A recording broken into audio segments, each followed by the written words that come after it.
Okay, good evening, everyone. I'm going to call the meeting to order. It is 5:32, a little late. You guys would all rise and join me in the Pledge of Allegiance, please. I pledge allegiance to the flag of the United States of America and to the republic for which it stands, one nation, under God, indivisible, with liberty and justice for all. Thank you.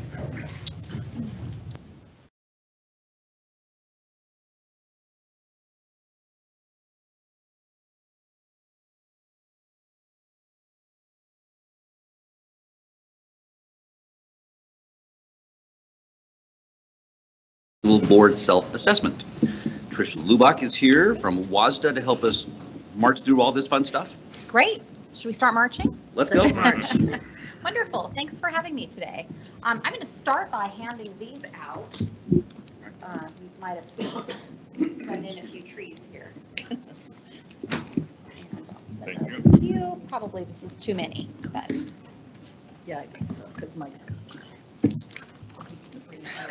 go this direction. I got a pile here. Yeah, sorry, I sent too many down.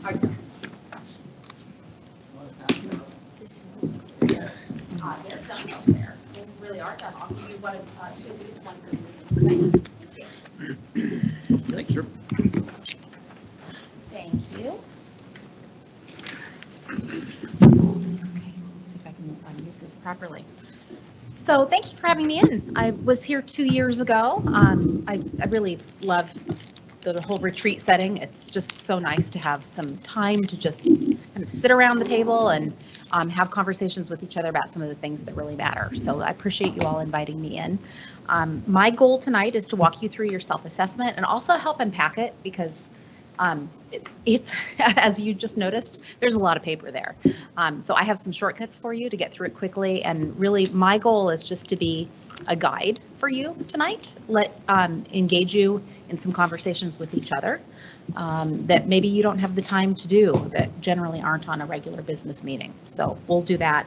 And then after we get done with the board self-assessment, a lot of that conversation will go directly into doing some goal setting, which then we'll take a quick look and review your 2022-2023 areas of focus. And then Tracy's going to take it from there as she moves you into next year.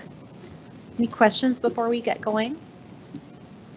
I'm going to be really quick on this because some of you saw this 2 years ago and some of you didn't. And so really want to take just a few minutes. I'm going to try to get through this at about 5 to 7 minutes here.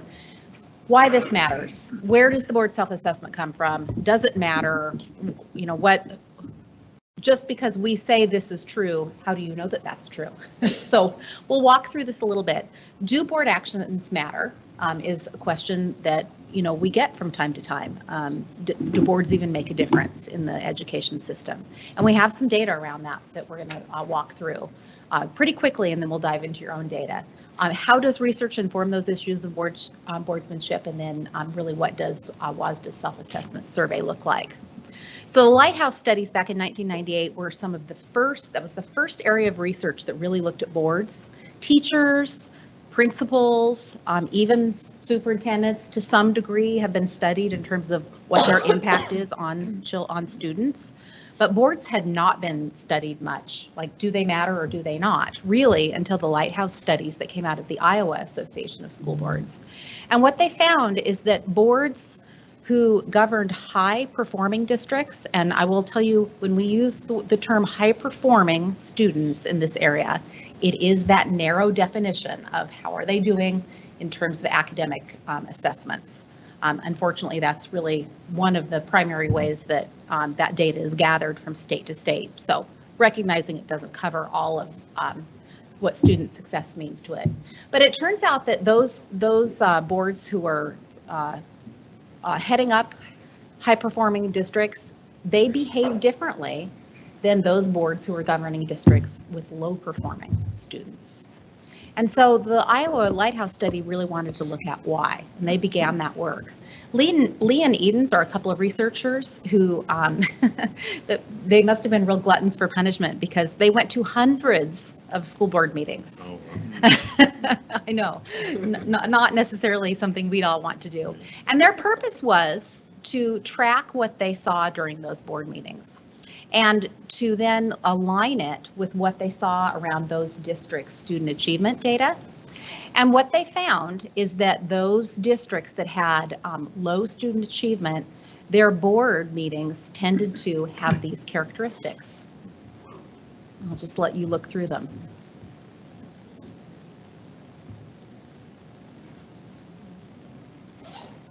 Pretty interesting, because this might be an unpleasant meeting to be in, but how does it connect to student achievement? What's the connection there is really one of the questions. So a lot of the research around this is what went into the Washington School Board Standards, which has just been totally refreshed this year and is at the printing presses right now as we speak. But the 5 core principles of effective boards remain the same. The first one is responsible school district governance, then that communication and commitment to high expectations for student learning. These probably look somewhat familiar to you because you would have seen them in the board self-assessment. Creating conditions for success throughout your district for both students and staff. Holding the district accountable for student learning. That can be a hard one to figure out what exactly does that mean. And then engagement of the community in education. So there's been some refreshing of these standards this year, but these 5 core principles remain the same. And so we'll take a look at your survey and see part of it looks like this. And so the way that this has come back to Washington State is that over about the last 15 years, 9 of which I have been part of at WASDA, we have conducted what I understand from our researchers who do this work out of Montana is we have the world's largest data set that compares board self-assessment scores, which are essentially reports of what boards say they are doing, compared to the student achievement data. And our researchers, Dr. Lorenzen and Dr. McCaw, have been working with us for a long time. And what they have found is not only do boards have a significant impact over time on student achievement, it can be for both good or bad, and it lags either direction. So when boards are really doing a lot of the work that aligns with what the board standards, it takes a while for that to make its way through the system because again, you have to think about it's working through the whole system. And the other is true too. So if a board starts really getting in chaos, it takes a long time for that to work through the system as well. So the good thing for all of you to know is that all of your time that you donate to this district really does make a difference for students. Doing a really good job, a diligent job as a school board member actually makes a difference for students. I, as a school board member, find that heartening because otherwise I'm not sure I'd want to spend all the time doing what we do. This is some of the research that they have found. We're again not going to spend very much time on this, but the research through WASDA that Dr. Lorenzen and Dr. McCaw have done, they've done this research in Washington. They've done it in a number of states where WASDA has licensed our board self-assessment, which includes Texas, Arizona, and Oregon. And this is what they find is that the districts that have the highest achievement, those boards are doing these 10 things. These are sort of your top 10 hit list for a board. And you'll see that I highlighted a couple of those numbers. The STD stands for which standard it is, which of the board standards. You can see that most of these fall under standard 1, which is effective governance. And then standard number 2, let's see if I remember what my numbers are exactly. This is the test for me. And then number 2 is communication of high expectations for student learning. So I think this is interesting to see what it is that really makes the difference. I find it fascinating that communicating high expectations for all students is the #1 thing that a board can do to make a difference for student achievement. And then it's followed by a couple things around treating individuals with respect and fostering a culture of collaboration. So that really aligns with groups like the Center for Public Education, which says these are the 8 characteristics of effective boards. I'm always interested when I see other research on boards because I'm curious how it aligns with what WASDA has found. And this aligns with what we have found in a number of states, particularly in Washington. So that's where did I do it in 7 minutes? It might have been a little more than 7. I'm gonna bite into your time and ask you to Absolutely. Go ahead. Happy to answer any questions. I just wanted to finish that. Oh, sorry. Yeah, no, please do.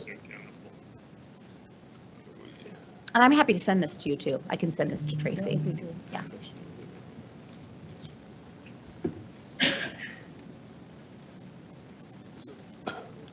But again, I think this one's interesting. I don't know where the Center for Public Education necessarily pulled this research, but they have the same #1 item, those high expectations for students that we have found throughout all of the board self-assessment testing. Well, this one has accountability listed in here as well, but on the previous slide, standard 4 is not even in the top 10, which is accountability. So it's interesting, isn't it? How those two kind of.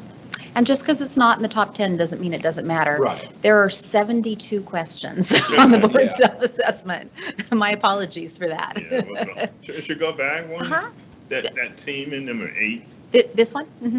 What is the makeup of the team that we're focusing on? I believe that's probably looking at the board superintendent team. That's how I talk about the team. There's the board and there's the superintendent and then there's the board superintendent team.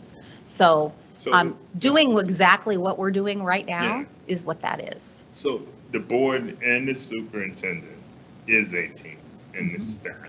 So we are a team and that's what we want to foster. That's what we want to develop and grow and grow and grow, right?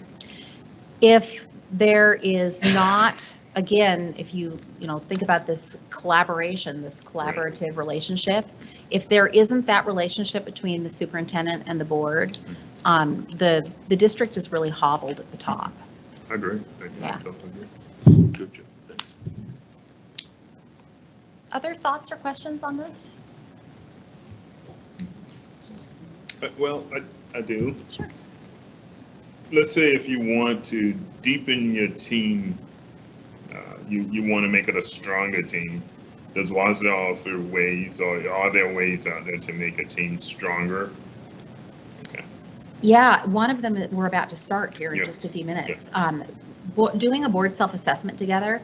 The thing that's great about a board self-assessment is it isn't anybody else judging you.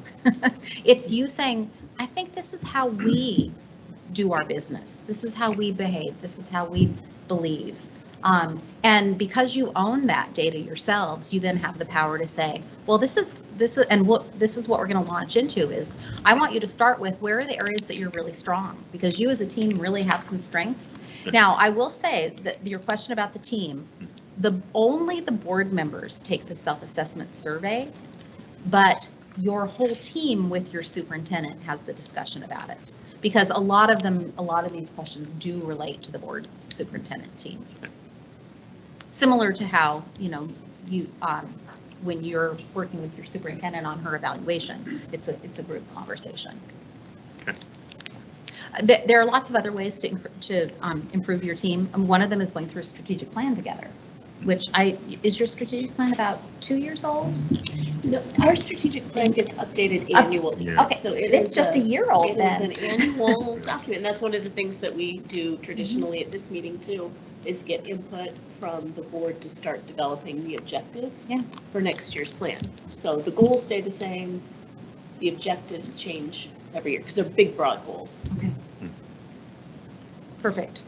And the other part is that, similar to teachers, when you do some individual professional development for yourself, you can come back and be part of an overall more knowledgeable team too. So there's both the group work as well as the individual work. Thank you. Yeah. Any other questions on this? So we're going to dive in, and what we're going to do is we're going to do 3 rounds of analysis and conversation with each other. So let me help you walk through these giant documents that we have for you here. So this big one. Favorite documents compared to the ones we usually get. Oh, good. I don't have to feel so bad about them. It's all relative. Thanks for making me feel better. That's a lot of reading. Yeah. Okay. I don't feel badly about my 72 questions anymore. First of all, so this is the comprehensive report, and just take a look at the very front cover of it. The first thing I want you to notice is that your board has taken this for 4 years, and you have taken it consecutively for the last 3. So you did have 2 board members take it in 2011. I threw those out. It looked like they were at quite opposite ends of the spectrum. There were only 2 who responded to it, so it didn't make sense to include that when there were 2 board members. What year was that? 2011. Yeah. So I'm not Did the sure. whole board take it? Yes, In the whole. 2013? So we can open it. We can open it up to page 4, and yes, indeed, they did. Never again until 2021. Yep, 2013, and then 2021, 2022. You had 2021 had 5. It was 4 last year, and then 5 again this year. So the nice thing about this longitudinal data is it gives you a direction to see where you're going. And if there is an area in particular that you as a board set as a goal that you want to work on, it's easier to track it this way. So go ahead and go to, there's not a page number on it, but it's page 3. It's this aggregate data. What this it looks like this. So the aggregate data takes, if we look at just the top bar, there are 5 of them here, 1 for each of the 5 standards. So all of the questions, each of the standards has somewhere between 18 and 20 questions or so. So all of those questions that fall under standard 1 that cover responsible school district governance, those have been aggregated here in this chart. And so again, this gives you a really nice graphic to look at change over time. Just taking a look at this, so let's walk through the numbers here. Green means that you said you have that your board always does this. Blue says our board most of the time does this.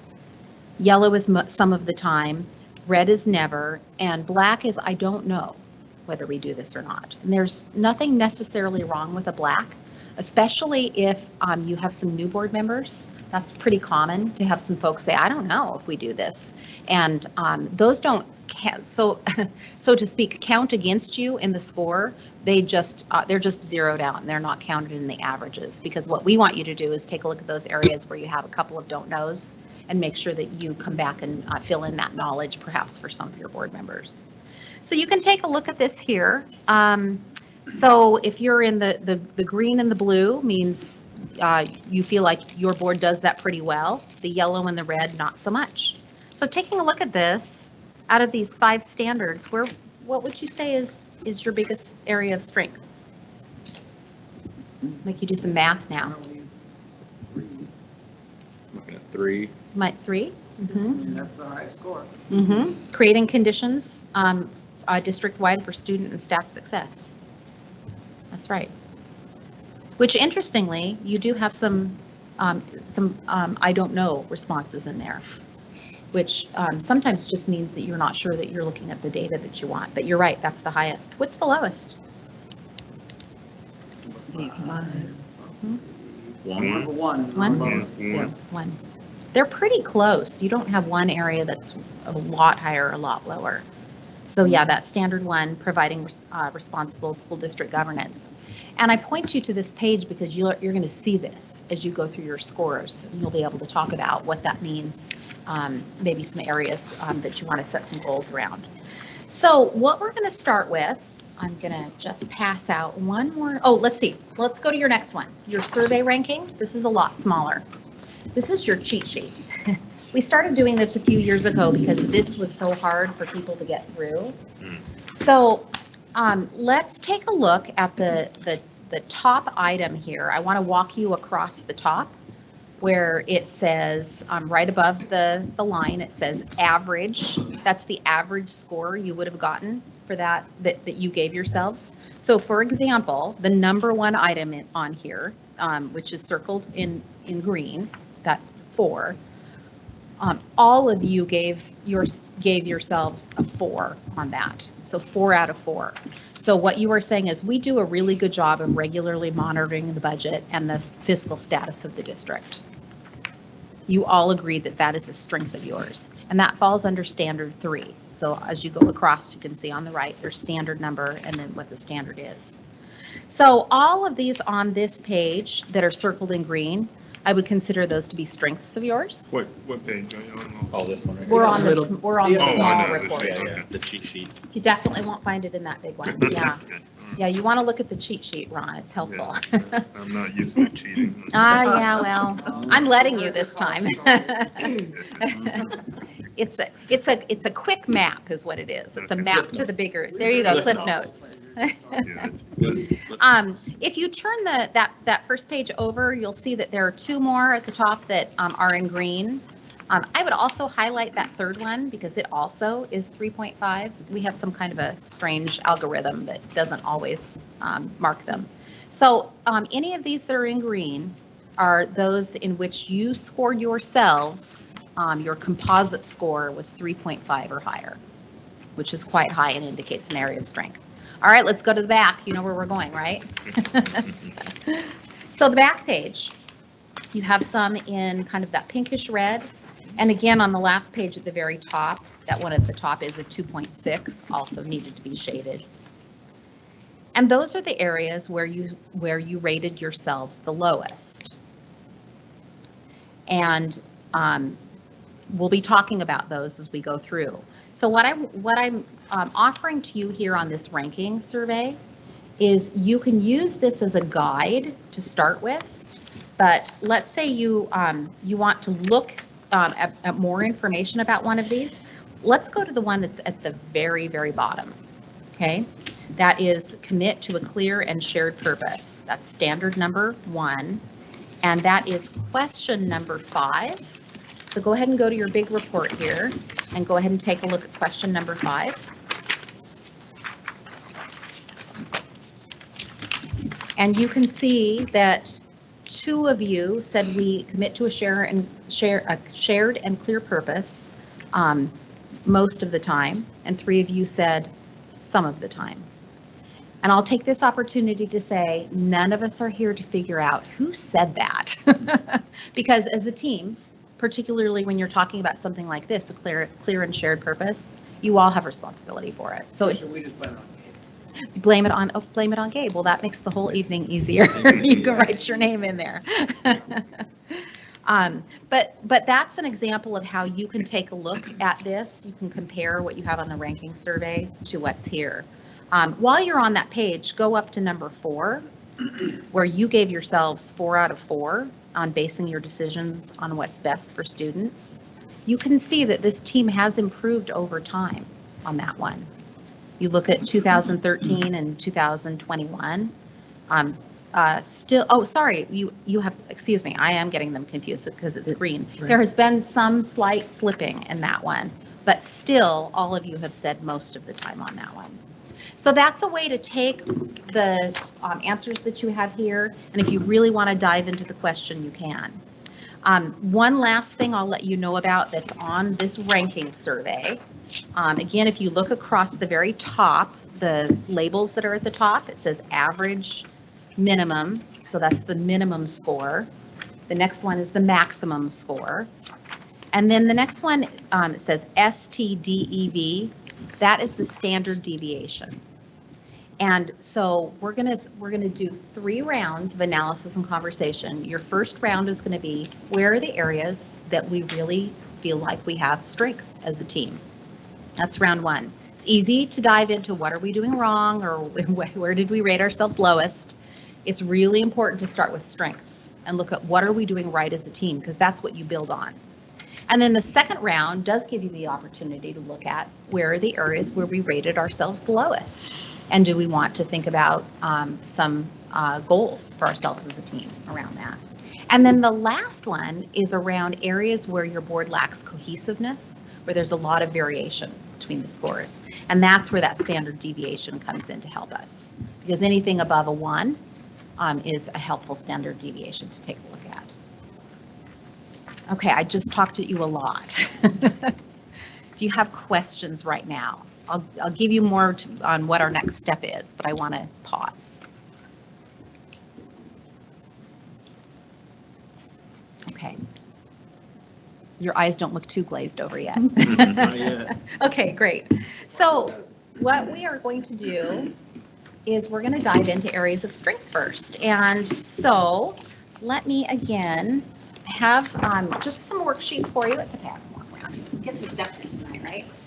Some worksheets for you that will help you take a look at areas of strength, potential opportunities for growth, and then also areas where there's a lack of cohesiveness. And I'm going to have you spend just a little bit of time looking through this yourself. This is where we're going to start. So if you look at the top, also exactly what is on the PowerPoint overhead is on your worksheet.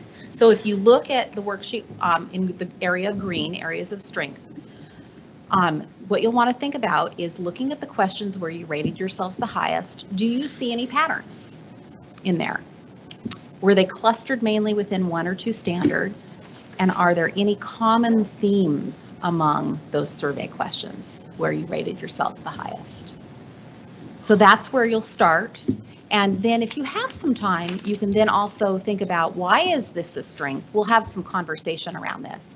So what I'd like you to do is I'd like you to spend just a couple minutes. I'm going to have you turn and talk with your neighbor for a couple of minutes. So if you two want to team, you two can team up, and you two, and then in the next round, we'll have you change talking partners. Sure. So what I want you to do is I'm going to give you about 5 minutes to think about question number 1 and make some notes for yourself on here, because what we're going to have you do is share out what your conversation was with the whole team. Okay. Okay? About 5 minutes. Doing this together then. Yep. Okay. Okay. All right, Mike, what we have? Cluster.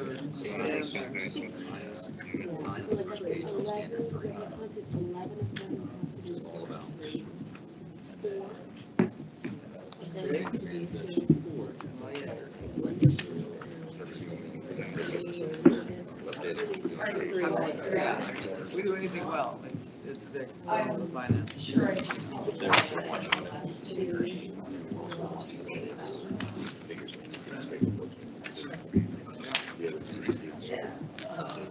Create conditions that support the students.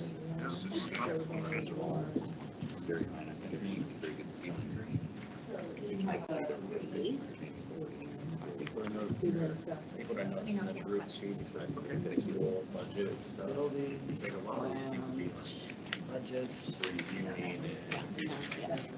upcoming projections and events. Many of them have to do with fiscal responsibility, and so that's sort of a theme. So those are definitely areas. These also the things that we put on our agenda. You know, this is coming up on our agenda. So the it's well documented, and that's what we're going to focus on in a particular meeting. Yeah, curriculum And is it's option. documented, that's something that we should go back and point to and say, yes, we did that. And I don't know. Tracy does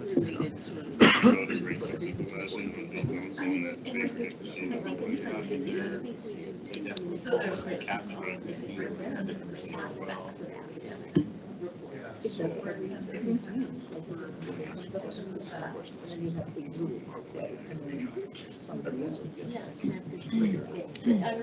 Decision pattern on like things that we can clearly track.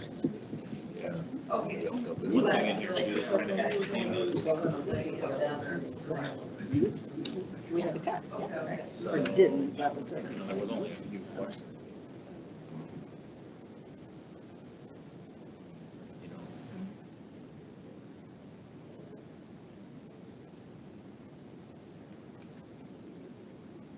Together with the superintendent reviews student achievement.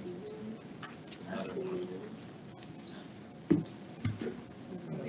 So it seems to me like these scores look pretty high on that partnership.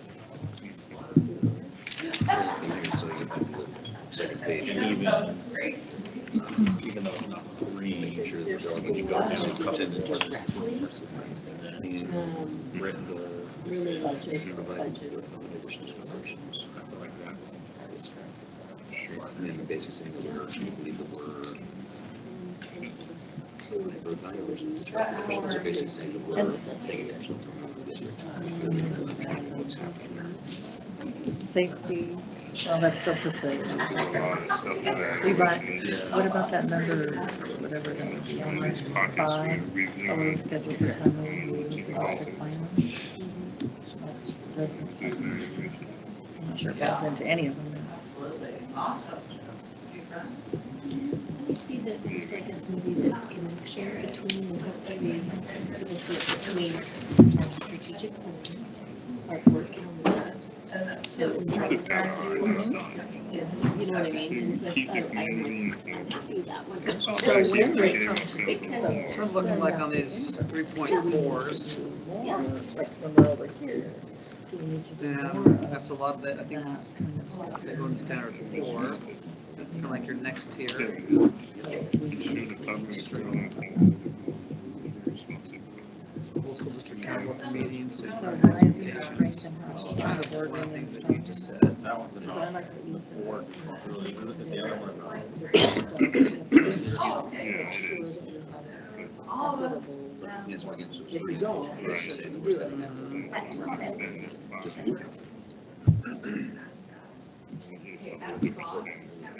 Standard 5, so they didn't even touch.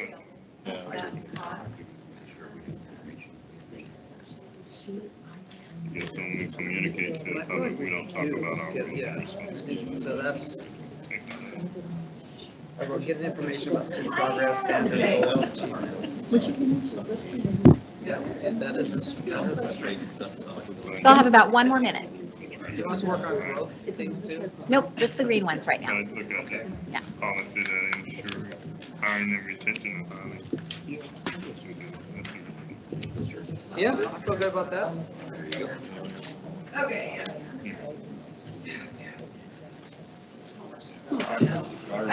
Some of the patterns I noticed. Responsibility pattern. Okay, I think that. go ahead and wrap up your conversations. that- why we look so, why we get such good updates. That's good. Cool. Okay, you ready? Ready? All right. Sounded like good conversations around the table. So we're just going to go around and give each of your three groups a chance to talk about what you found, what your conversations were like. Let's start here and go around, and then for the next one, we'll go back the other way. So Gabe and Ron, you want to start? What did you find? You want me to go? Yep. Okay. So pattern wise, we noticed, clustered within standards, we noticed 3 and 4 were the standout standards in all the green marks. And 3 is? 3 is create conditions district-wide for student and staff success, and 4 is hold school districts accountable for meeting student learning expectations. Some of the patterns that we noticed, budget and fiscal kind of responsibilities was in there in the top group. There's a lot of reviewing, evaluating mixed in as well, so we do that which is documented by all of our agendas. You can see that. So all the like budget and fiscal stuff are on the agendas. And then also another thing was the kind of just the relationship with the superintendent. So there was a lot of questions that were scored. There's a handful of questions scored in the green that discuss our partnership with the superintendent, and even just barely out of the green were a couple more. So we thought that was a area of strength as well. So.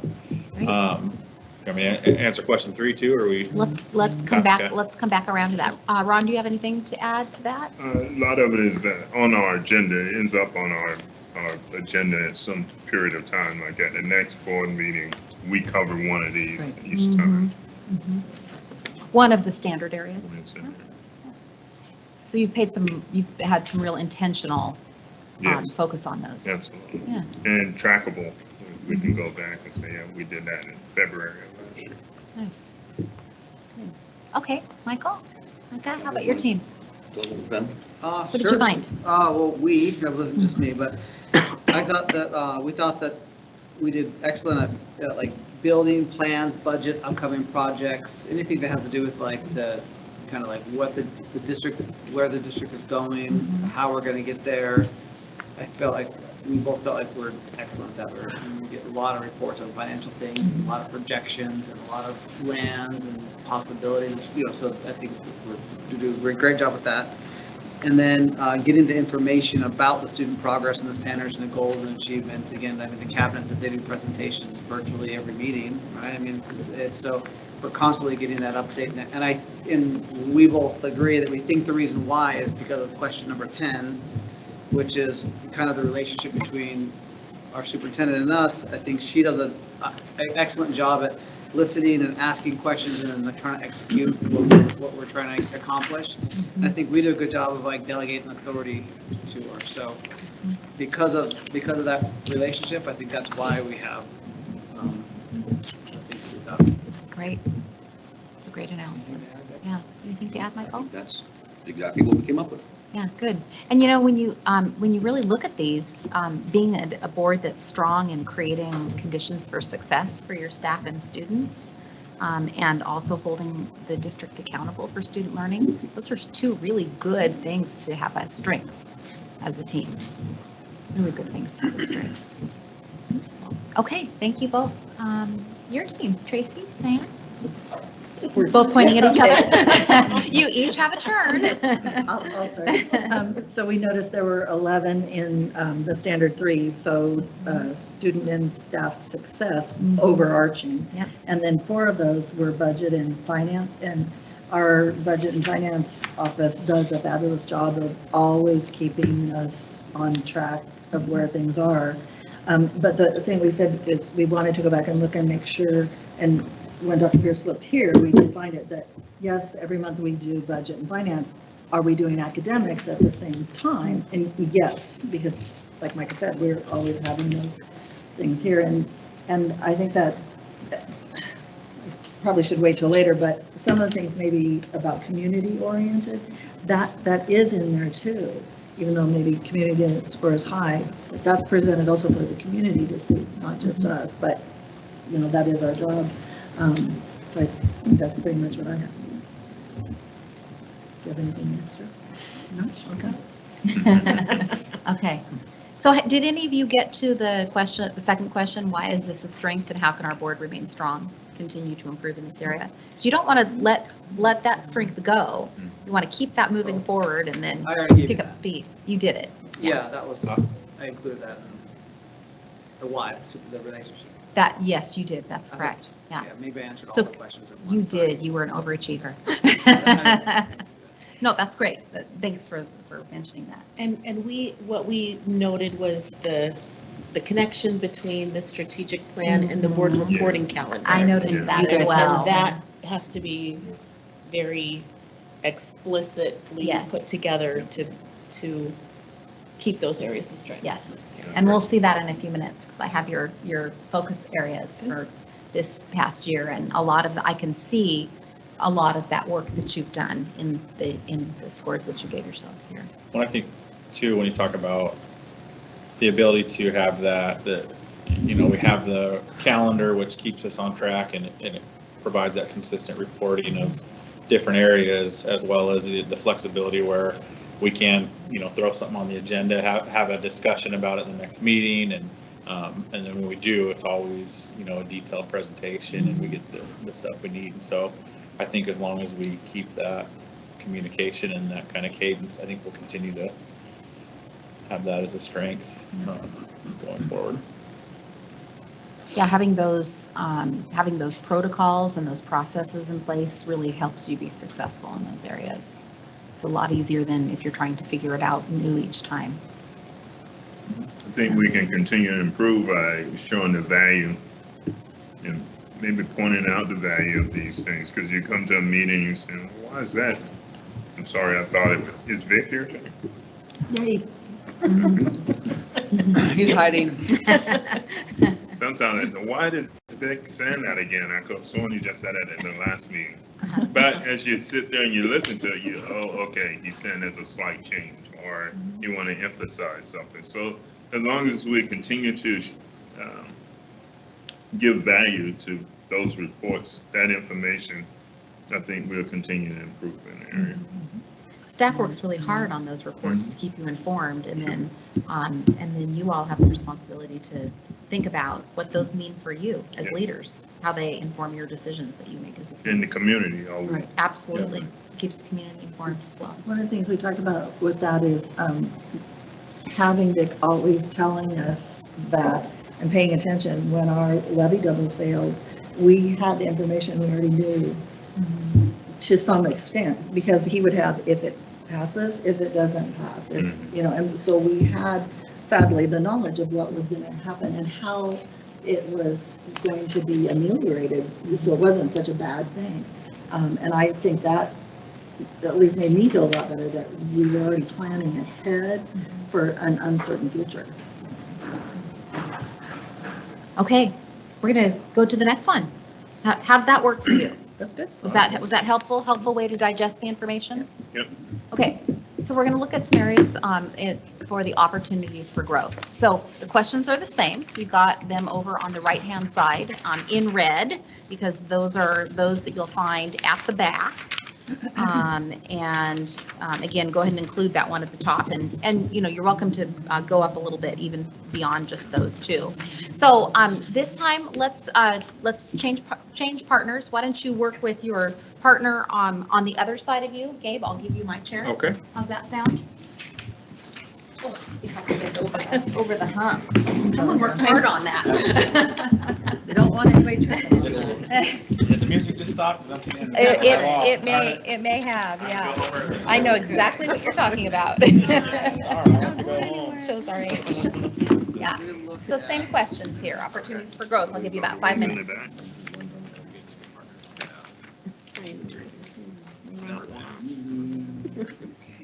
We started by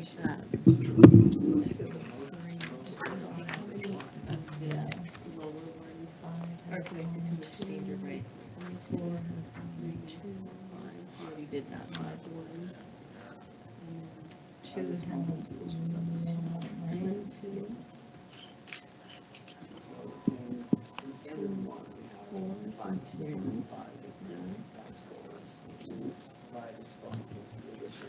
and 2s. I don't know what the word bad is. The right one.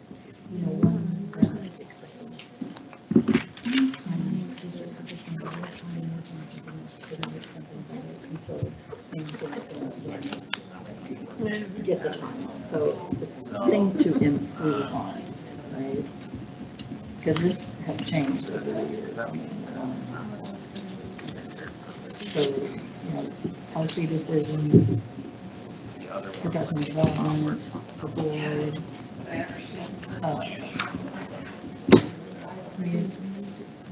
staff, student, community members, collaborations, and region, state, and national going to different things. And then social. So we do have some, like, we have opportunities to You know what I mean? not the individual. If there's, I wonder about Mention to the. That's right. To do things for them.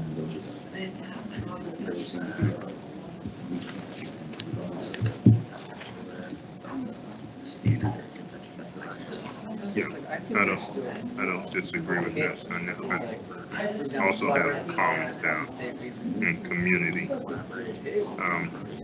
But what I feel in this area and what it shows here is a little bit of, in whose opinion, like, 'cause if you ask me, and I guess that's why we took the poll, I think this is more subjective than the other ones. So the ones with strong end are bullet points. So why we covering my head on warning, but these aren't bullet points. These are, what do you think? It seems like anytime you ask, what do you think? You're going to get all over the place. So, you know, some of that can just be what's happening in your particular area. Oh, really? The idea of collaboration comes out. That could be something in any district announcement, let's sure we meet like.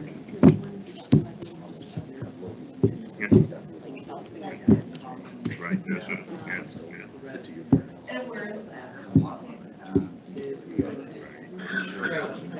Yes, there's definitely that.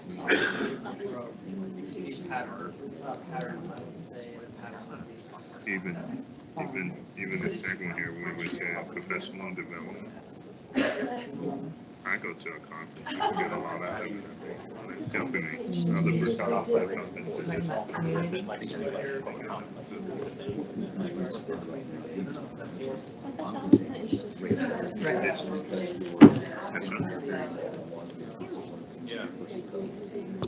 Right.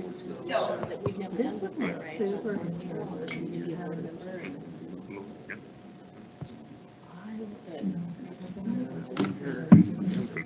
It's all yours, you're not stealing. I couldn't lift it. It's so I know, it's so heavy. arching. Okay, you off about 1 more minute. But maybe it's what we communicate.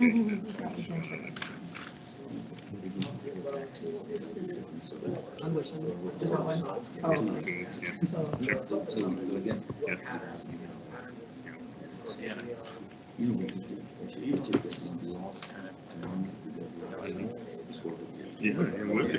I know myself it would be, yeah. I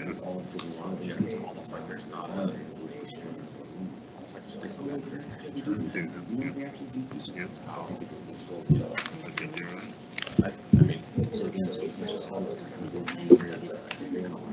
Yeah, I think it's just communicating. Yeah. I think the board can take it and say, how important is it to the board to rate these? Because that was only two. If that's something that we put a high importance. And everybody. Okay, go ahead and wrap up your conversations. You may not have thought of it. So we may not have that based on the same thought pattern. So I think some of these are strong. Yeah.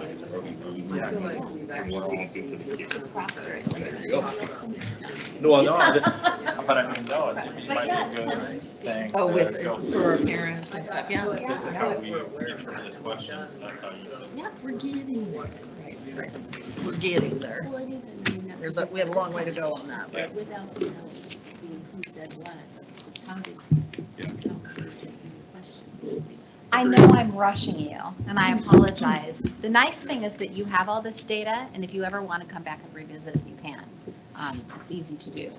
So I do want to point something out to you that I thought was really interesting. If you look at that last page of the ranking survey, this is something that I don't see that often in board self-assessments, is that with the exception of 2 of the items on this very back page where you gave yourselves the lowest rating, there's not a lot of disagreement among you.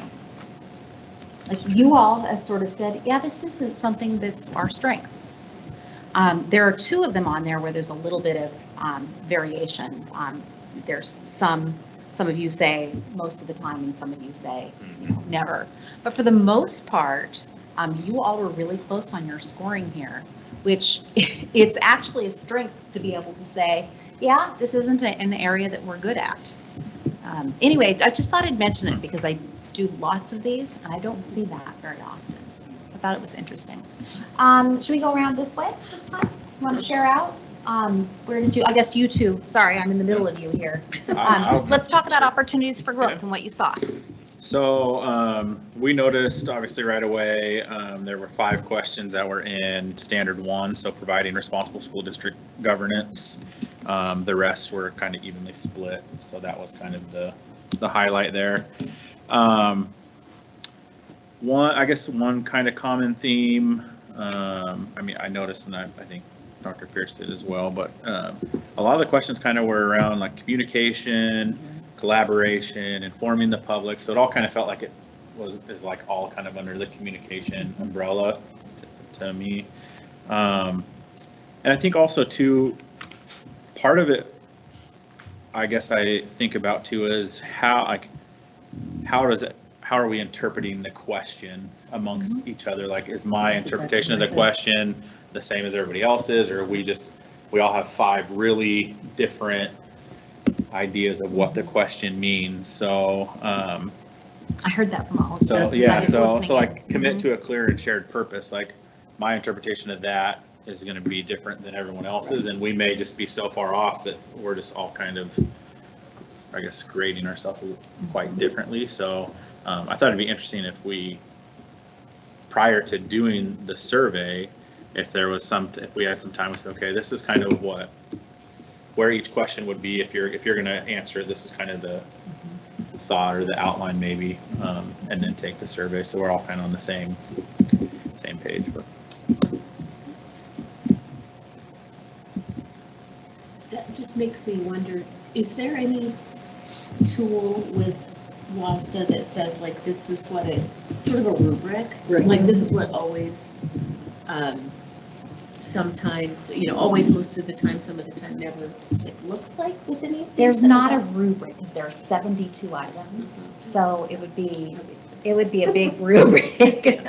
I think what you're doing now is one of those areas where you kind of calibrate with each other. It's also okay for you to have different opinions from each other. And that's actually in some ways a plus for a board. Not so much that you can't do your jobs together, but you're not redundant that way when you have different opinions. So, but you're right. It's absolutely interpretation, and I heard all 3 of your groups mention that. That can sometimes be hard. But again, I'll point you back to even if you didn't have the same interpretation, for the most part, you scored pretty consistently in those areas where you gave yourselves lower scoring. I guess we'll go that. Are we? Oh, discretion. Yes, you too. Okay, gotcha. So the same thing, ditto on that, because everybody interprets it differently. So we did talk about that. On question number 20, which was pursuing professional development to improve knowledge, different people go to different things, and we may not always know what everybody else has gone to. And then I just made a comment of our director area. Previously, we had a lot of meetings online. We've not had so many, not really had any. And so that's where you get to talk to people. And we haven't really had that opportunity. And so that's something that we want to probably make happen. 57, board communicate the superintendent's performance expectations. I don't think we've done that. We talk about it in our meetings, and I don't, of all the years that I worked in the district, I'm not sure we ever have done that. And so that's probably a really great thing to put out there very clearly and succinctly to people. And then, I don't remember the number, but communicating with the community, we've improved. And the thing that I said to Micah is, yes, these numbers are lower, but it doesn't mean that they're bad. They're things that maybe we spent a lot of time working on other issues like fiscal because we needed to, right? Right. And so you can't always do everything. But we have improved in things like we do Parent Square, we text, we have, Robin, what's the name of the great thing you do after the board meeting that you put out the video? Board briefs. I could not come up with that word. I had board reviews and I knew that wasn't right. And she actually puts the whole board meeting out there, and then and Dr. Pierce put some information out there. So that a lot of that is available on the district website to get people to know that it's there, and or maybe make it little chunks so more people will take little chunks rather than watch the whole thing. I think, we're now on Zoom so people can watch from home. It's taped so they can watch it at night or in the morning, whenever. So I think we're doing well, but there's probably more. I mean, there is more that we can do. Yeah, Micah, please. I would say I think it's this is really a symptom of our expectations. I think that's something that we all really want us to communicate to the community, so we're kind of maybe they were hypersensitive to that. But we also talk about it a lot. We do so many things like emails and text messages and website stuff, and just so many things, right? And it's something we're cognizant of and we're kind of working on. And maybe if you get same thing with what Gabe said, we have 5 questions in standard 1. A lot of these have to do with community and communication. So we're all sort of on that same page of we really want to make sure our communication with the community is really good. So I think that's part of this our expectations and our awareness of this particular situation. Yeah, that's a good perspective. And as you and Diane both said, you can't be good at everything. I mean, there are going to be some of these questions have to be at the bottom, and none of these are really low scores. For the most part, scores ranged between 2 and 3. You're not looking at a bunch of 1s here. So, I can see that your board has worked hard to work well together. That's pretty clear. Ron, Gabe, what do you want to add to this? Oh, nope, you two. That's Sorry, good. Michael. No, Michael. Yeah, Dave, go again. You want Gabe to go again? Take your part. How about you two? What did you see? What do you want to add to the conversation? So I think both Ron and I came with the same word, which was subjective. A lot of these things on here are subjective. And so again, either right or wrong, it's just different. And again, and when you talk about communication, something that I tell my children at home is what I say and what they hear are usually 2 different things. So not right or wrong, just different. And so I think that's probably one of the things that we need to continue to work on. But it's, for the most part, you said, I don't think we're far off. And with that being said, and I totally agree with everything that's been said so far, to be honest with you. I looked at one of the words is proactive. And I think we are a proactive board. And because our proactivity is that we'll jump on some of the things that we're strong on, even in the middle that I think will show up. We'll focus on that, and not that we're not doing this, but it's like those things Diane was pointing out. We're not sitting here saying, oh, that was great what you put on board docs last night. I mean, not board docs, but board briefs last night. We're just not taking credit for those things, even though they're happening. We are looking at issues that are brought before us almost as I won't say emergency status, but urgent. Yeah. Urgent. It has an urgency on it. So our proactivity is spent on those urgent issues, or trying to get ahead of those. So these in the back are what we put, honestly, on the back burner. Not in a bad way. It's not that we don't get to them, or we're thinking they're less. It's just that we don't put emphasis on it. And therefore, when we're trying to judge ourselves, oh, that's right, we didn't say anything about that. We didn't do anything. But if it's on the agenda each week, we know we did some emphasis, and that's how it gets in the green. One interesting thing to note too of all these on the back page is, and there in every one of those questions, there's not a red, never. So right. I mean, exactly. it's sometimes or most of the time. So there's not a never in there. So again, that's probably, that could be the subjectiveness of how you define that. So. And again, that's unusual. Those at the bottom usually have someone at least is saying never. There's one that I just wanted to mention to you, and I think as we go back and we start looking at some of your goals, if you look at number 2 here, treat all individuals with respect, that is one that was in your lowest column here. As was fostering a culture of collaboration. So I only bring that up just to say, as you think about, because you have a lot of areas of strength, as you think about some of your areas of focus for next year, you might think about where are some areas where we could grow that really make a difference in terms of ultimately research shows in our student achievement. So I'm not being defensive, but if we were to answer that question 8 months ago, maybe, 8 months ago, I think it would have been lower than what it is today. So I think we've shown some growth in that area.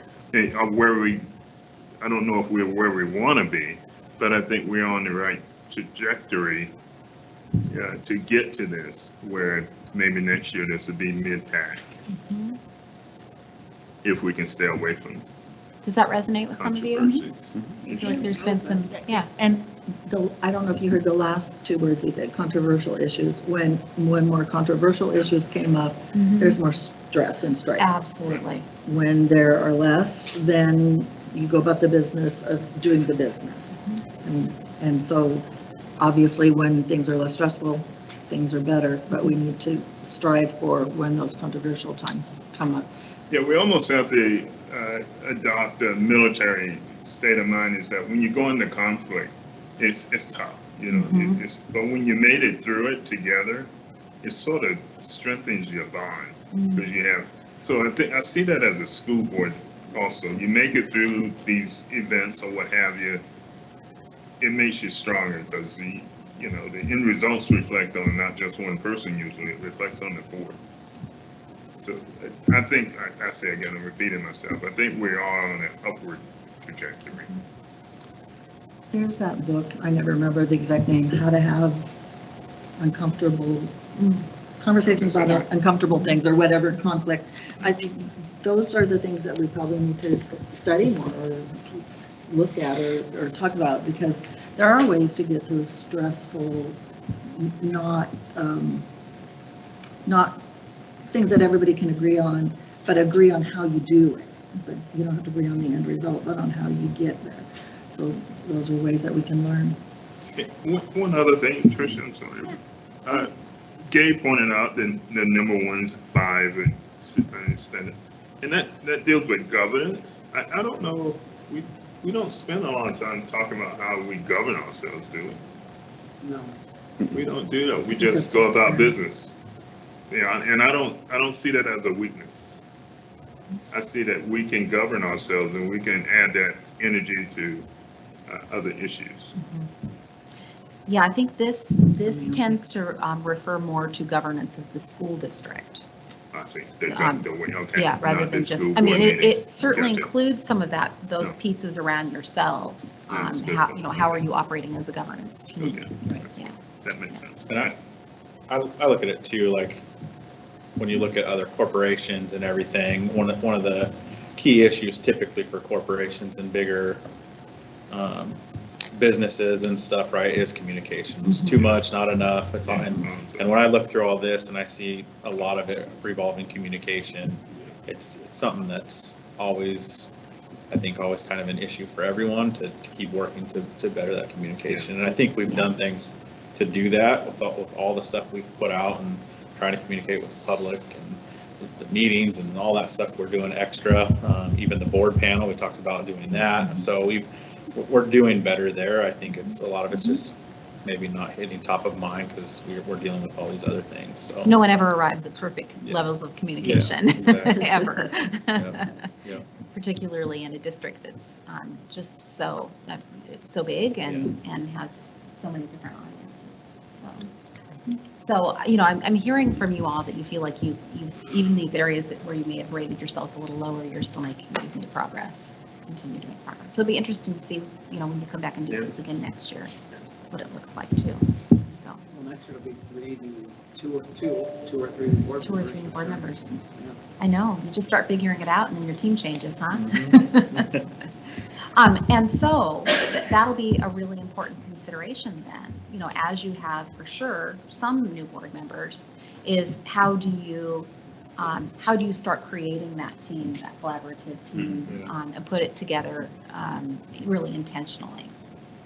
And it's also a challenge on how do you make it integral to the core of this board so that when a new person comes on, you don't have to start way down here. That is a standard that you already established. And I know that we are improving on that because the year that Mike and I came on, the onboarding was okay. I mean, it's like, these are the pressing things that are happening. Here's the board book. Here's a few things. Let us know if you have questions. And then last year, it really got revamped and there was a lot more information, which probably still was like info dumping to you, Yeah. but still, there was more information and more care about knowing. And we talked about that before the election, and we wrote things down up there. What do they need to know? What do we want them to know? What do we want to be able to do? So I think that's a movement upward too. Yeah, it was interesting in preparing, I had sent Tricia the history of what the board identified for areas of focus after the self-assessment in June of 21 and in June of 22. And it was June 21 where the onboarding of new board members was identified as an area. And so it's also, you know, just in terms of continuous improvement, it makes me think about some of these things, familiarizing the board with the you know, new board members with this framework, and some things in addition to all of the sort of district things would probably be a good idea. Good idea. I think that's a great idea because when I was new, some of these things I had to say, I don't know, because things that happened before I started in December, I didn't know, right? It's true. So, But the boot camp covered part of it, Yeah, right? a little bit, but one thing I was going to suggest, Not for you. this may or may not be the right time, is early in 2024, when there is a new board, which is again going to be 2 or 3 new members, to revisit what we're going to talk about next. You know, I remember when that was one thing that I would give. That's one feedback I would give. Is when Gabe and I came in, it was kind of like all the goals, everything's set. You guys just, okay, you two guys, it's kind of felt like we're already moving. Like, you guys are just gonna jump on the train and we'll sprinkle your guys' ideas in at some point, but the thing's already, you know, going. So that would be nice to meet with, again, kind of revisit, these are our goals, what do you guys think, do we want to modify them or whatever, and whether we can get their input. Same with that early generative point. So you're saying the new person comes on board and you revamp the goals? I'm saying at least discuss them and talk about them, and because all 3 of those people or 2 of those people are going to have ideas and thoughts, and you know, and it sure would be nice to like hear them out and also express, hey, here's some of the goals that we've set as a district. Here's some of the things we're thinking of. Here's some of the plans that we've made before you got here. So at least bare minimum, like, do you have any feedback on these things? Do you have anything you want to add to them? Or do you have anything any goals that are completely different that you've been thinking on, that you campaign on, that you resonate with the community? You know, I mean, I guess the point is, don't just say, come on board, guys, and catch our vision and follow up. But like, ask them what their vision is too. Wouldn't they, they get 4 years of input? Yeah, they have Yeah, they have 6 months later to start the new ones. I think to ask and listen, but say, start formulating, you know, what you want based on what we have, because you can't really, I'll use Vic, we always blame Vic for everything, but, you know, we've got a goal for X dollars, X building, X curriculum, whatever it may be.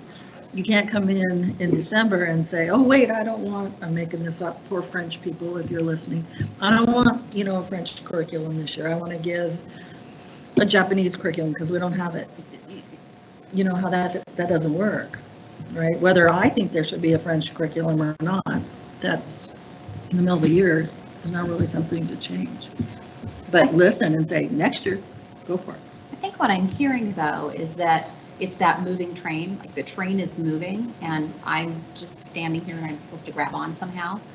It doesn't mean you necessarily stop the train and turn the train around or change it, but slow down a little bit, let people literally get on board, give them, you know, some of these are the things we're focusing on this year.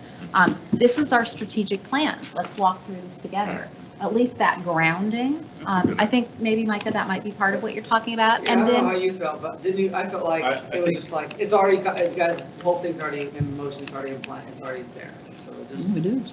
yeah. I think, just I think like- what Mike, maybe I'm interpreting this wrong, but I think it's like with switching out every couple years, whoever comes on new, it's getting them the goals, it's sharing that this is where we're going and taking, listening and getting their feedback. And maybe they've got a great idea that we should implement that we can, right? Some things you can't change, some that you can, but I Right. think it's collecting that feedback and if you can make a change and it works for the board, great. If you can't, then that's where you add it down the road. But and I mean, in that regard, whenever new members come on, then at that point they're going to be 6 to 8 months of just voting and moving on. Yeah. If You we're want not them- listening to their feedback. you want them and to know what's going goals on. and I mean, stuff. I know it's, you So think you know listen. a lot about the district as a board candidate, and then you join the board and you had no idea what you didn't know. Right. It's just very common because there's so much work that you all do. So I think I've heard a goal area maybe for next year is to make sure that when you bring people on as a new team, January might be a really good time to help ensure that they understand the work that's been done before them and what kind of processes can incorporate their visions as well. Is that fair to say? Good conversation there. Okay, we're running a little low on time. I want to quickly let you go through the areas where there's the last one, the opportunities for increased cohesiveness, these areas where there's a big standard deviation. So I'm gonna let you do this individually. Let's go ahead and on the ranking survey, take a look mostly at pages 4 and 5. And if you go down that standard deviation column and just circle anything that's a 1.0 or above, that's an area that's a question where you had a lot of variation. So I'll let you start by doing that. There aren't a lot of them. 1.0 or above, right? 1.0 or above. There's only one of them. I On think- page 3 or 4 and 5, you say? There's Page 4 and page 42 5. and number 9. There's Five 1, on 2, page 3, 4. 4, 5. Standard deviation. 8. Yeah, there's only one on page 5. There are 5 of them on page 4. Oh, I see. 2. And there's one on page 3.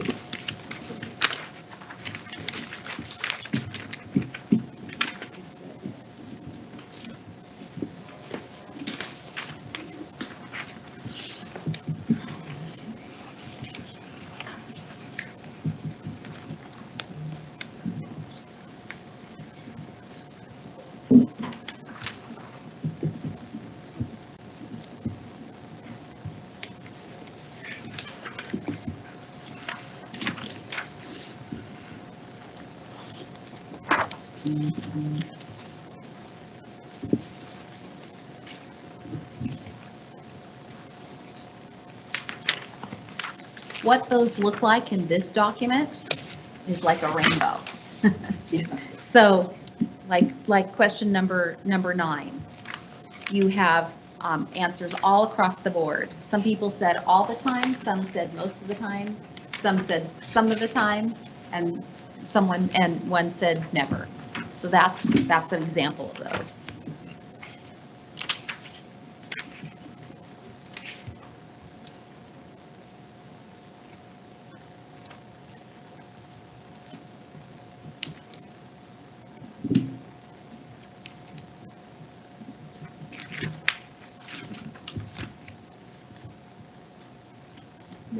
Orientation and new board members made the list.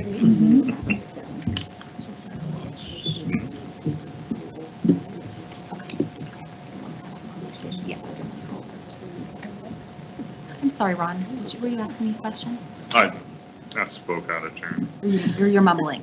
yeah, Okay. out loud. So sorry. So just take a look at a couple of those and then we'll just do an open conversation about what you see there.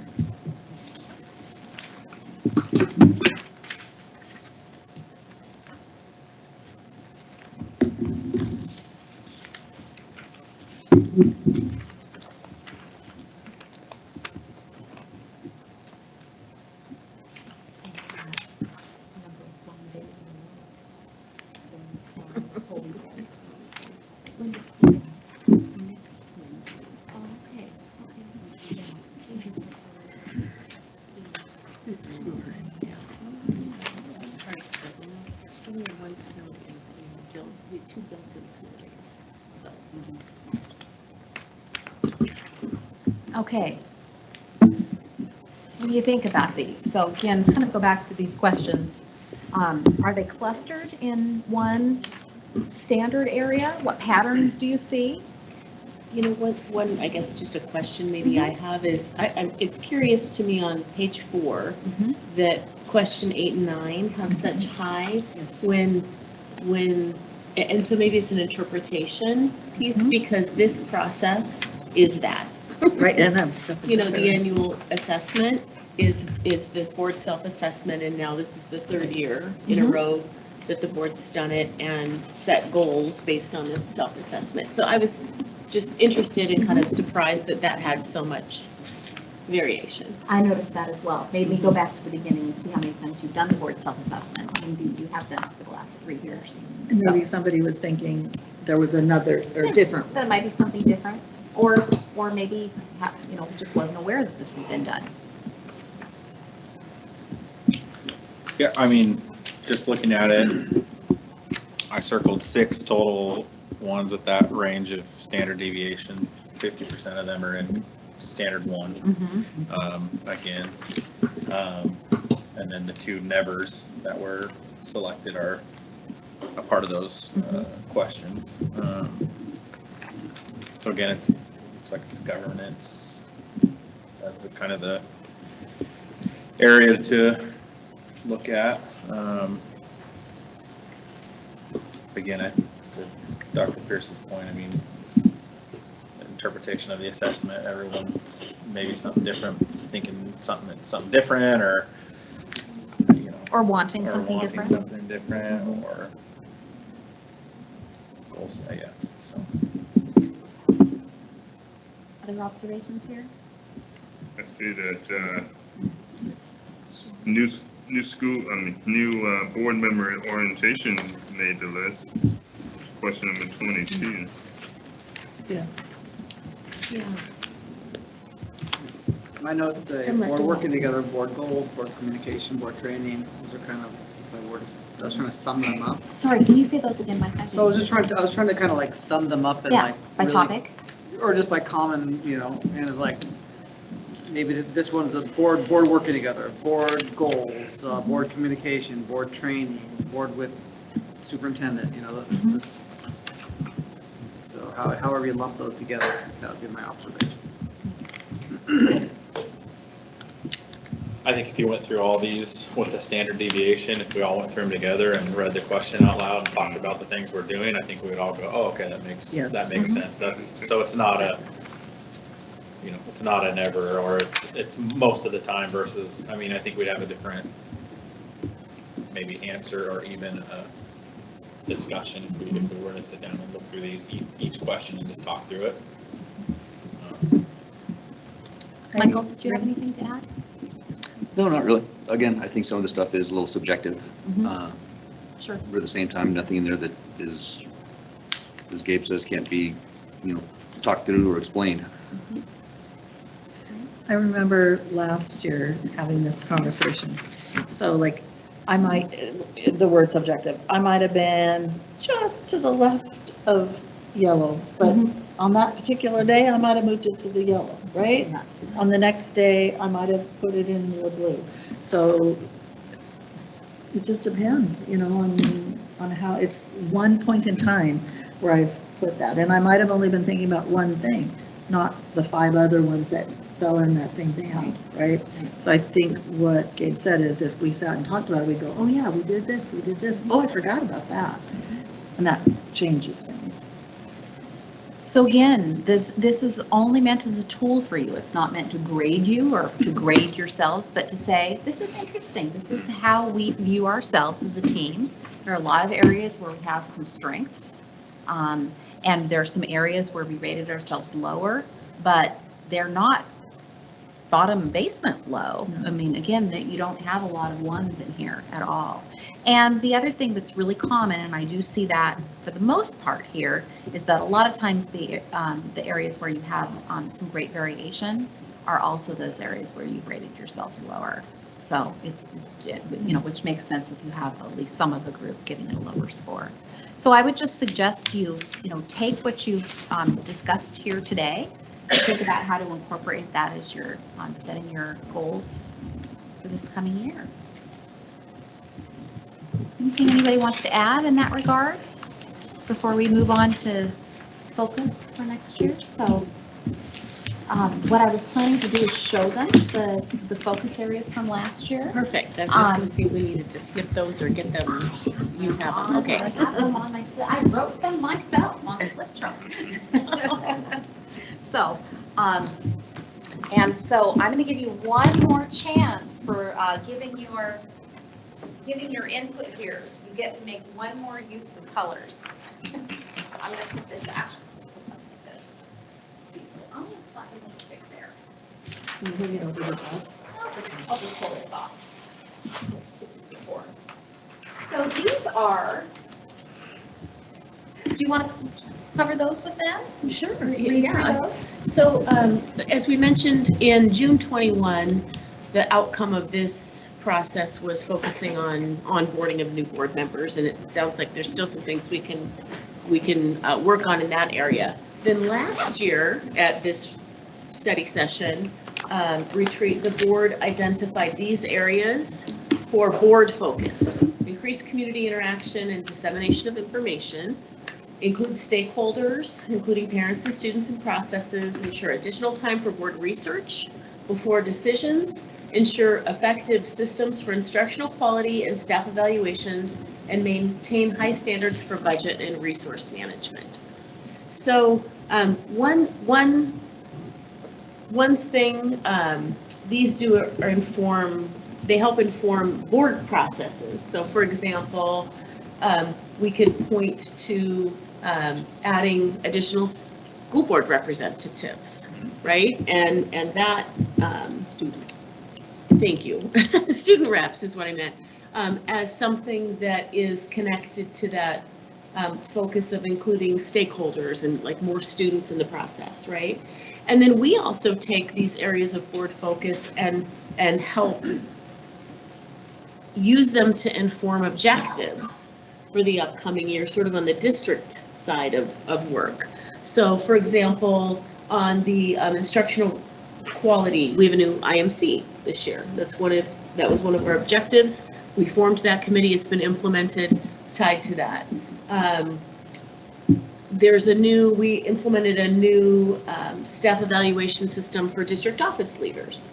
Again, directly connected to D there. So I could point to, and we can do that, you know, maybe in the next part of it is I can highlight some of this year's objectives that we've accomplished that were directly connected to areas where the board said we should focus on these areas.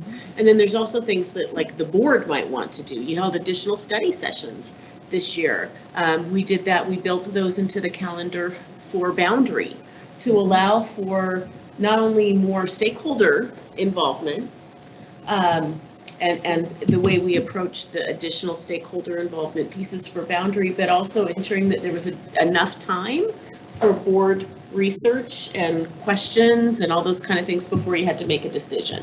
So this is really helpful, I think, both for the board and for the district as we, you know, work toward updating our objectives for the strategic plan for next year, which is really the next part of this. So I think the question is, based on the board self-assessment and the discussion that you've had, are these, do you want to modify areas of board focus for 23, 24? Add anything, remove anything, change anything? Because we use that really to help guide direction. I was going to let them score how they, so you can see the dots that are up there. It's using the same colors. So grab a couple of dots. What we're going to do is give them, the 4 is green. So we're rating them on a scale of how does the board feel like these have been accomplished this year, and really think about it from your board perspective. So we're not looking in the future, we're looking in the past. Correct.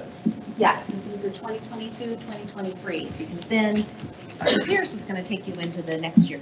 It's hard to say that, 2023, I know, 2024. it's just 23, remembering what 24. years 23, this 24. next year. So really, again, the thing that's, important about these the areas of board focus, this is partly the board's work, and then a lot of it is staff work as well.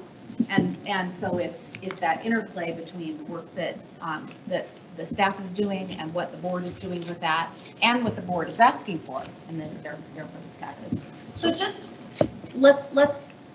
How do you feel like you did on these? So just go ahead and come up and put a dot next to each of these 5 areas.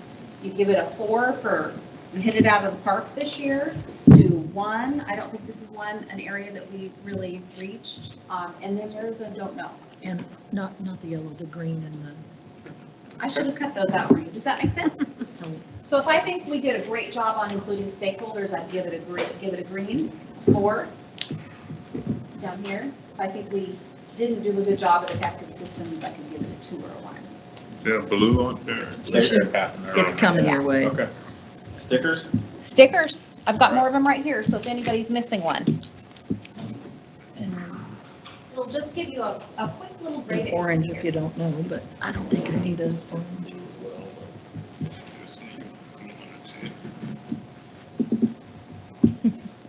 I should have cut those up for you. I'm sorry. It's like going to yard sale. This is your art project for the evening. We gotta get our art elected in this year. Yeah, I don't know about your art score, huh?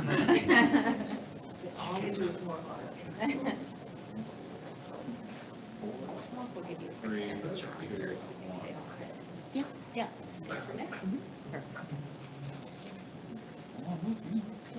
Don't be shy. We're gonna.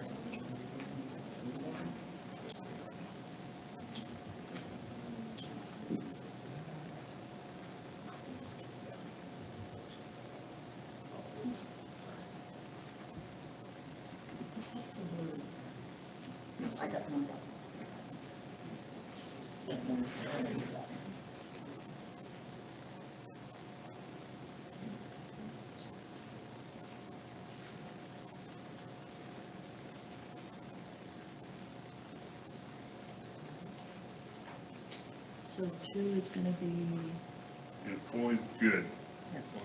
a 2 equals like we did. Yellow. I know, but that's like we didn't do a very good job of getting better some of the time. Yeah. Not most of the time. Yeah, we Okay. did okay. 1 would be not doing, not accomplishing the job. You're not gonna get a chance if there, are you? I think I put dots up there on all of them, but I'm not sure. Okay, I guess we'll see when we'll there's count them at missing. the end if there's 6 on one of them, or. If we're missing one and it's all the same, just color code. The drive-by. It was a drive-by. I don't In and know, out. like-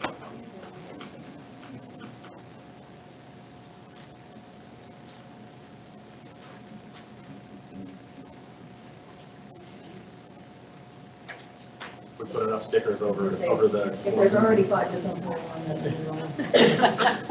that. Someone else voted for you. That's right. It's like, oh, well. Or you can put yours over the top if you don't like the number.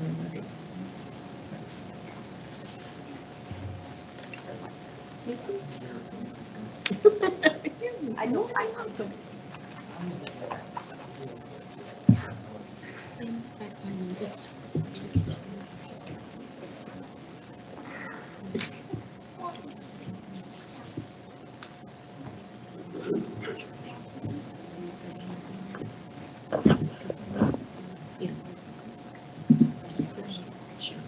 So, but you're also. It was long days and nights too. Yeah, it's phenomenal. There are a lot of loose greens up there. You all did some work this year.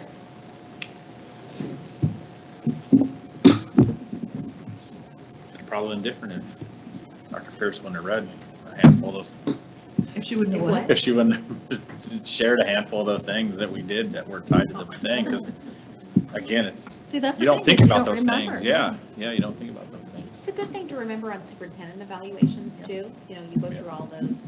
One of the things that policy governance framework does is they do a 4th of the evaluation every quarter. right when those reports are given. I find that really an interesting model, because you're then, it's fresh in your mind. There's 5 of each sort.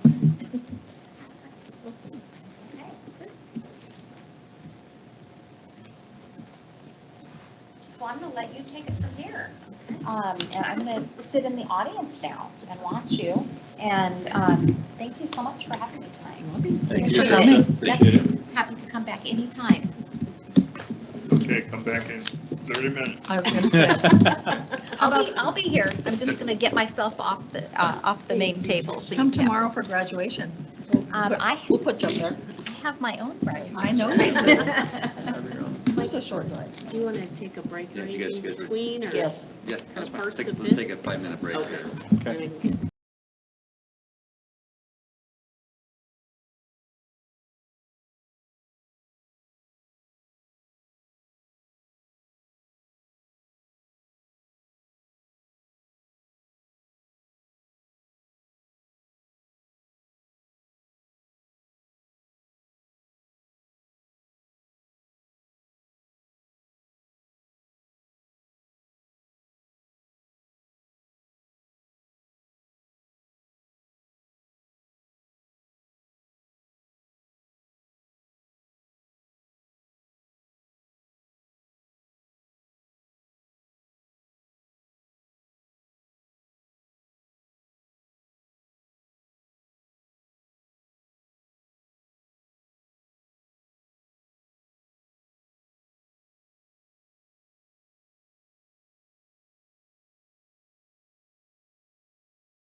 right, guys, let's get back in order, please.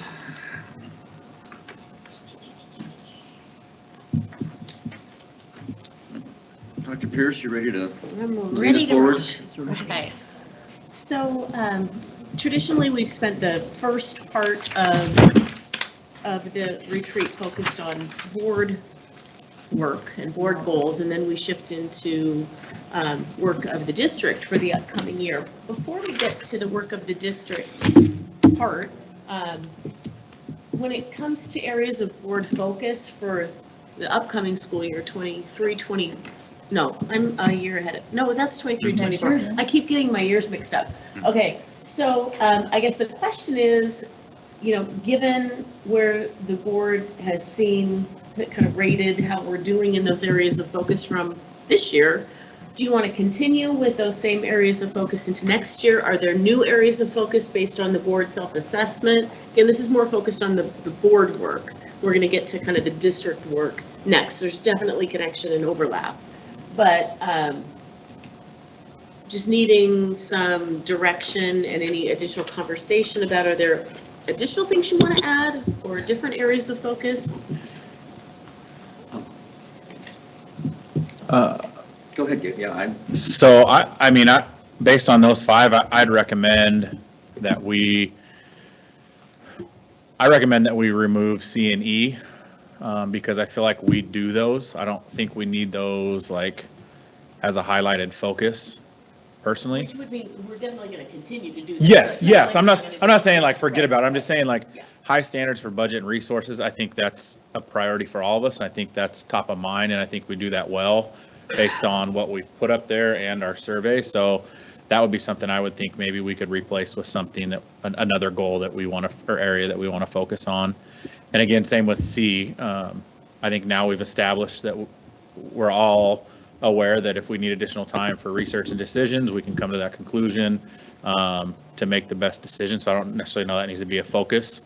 And then I don't have an exact idea for this, but I would love to find something around student performance to highlight as a focus. So my initial thoughts, and again, not like doing away with those ones in particular, just I think we do those well, so we can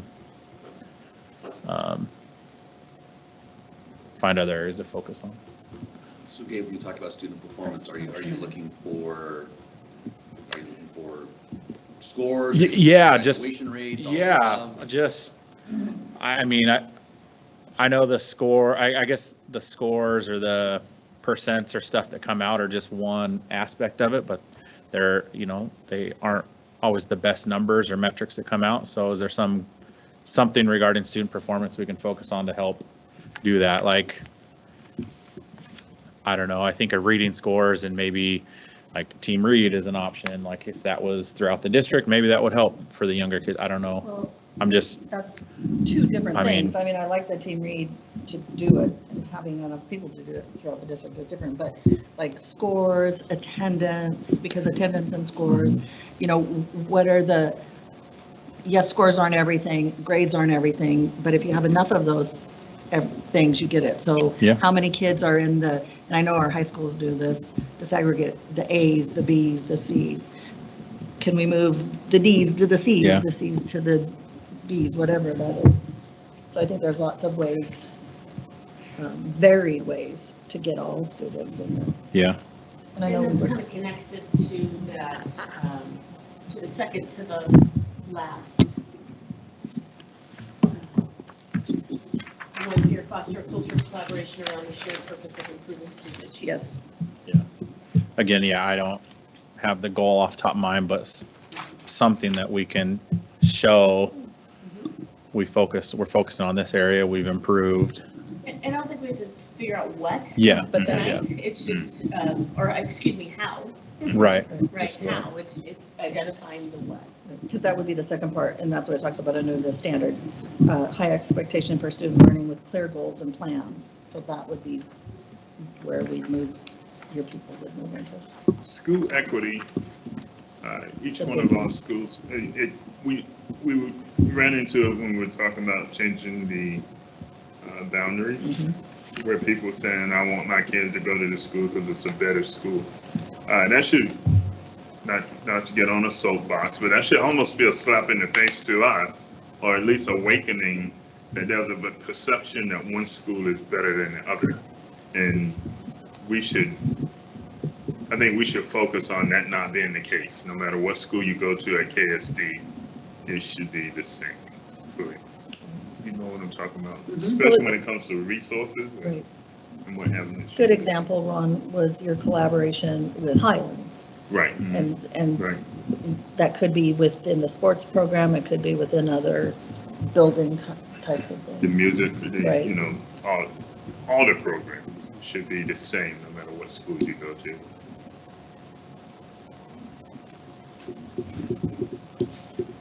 So interestingly enough, my point that I want to bring today is like right in the middle of Gabe's and Ron's, I would say. It's like actually incorporates both of those things, which is, I just don't know the best way to say it, but like the culture of focusing on better and improved performance.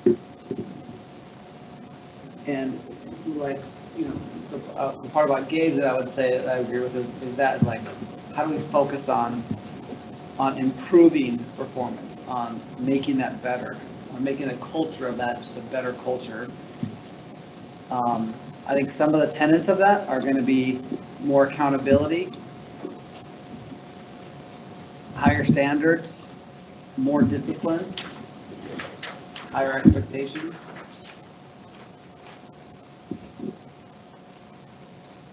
So discipline, expectations, accountability, standards.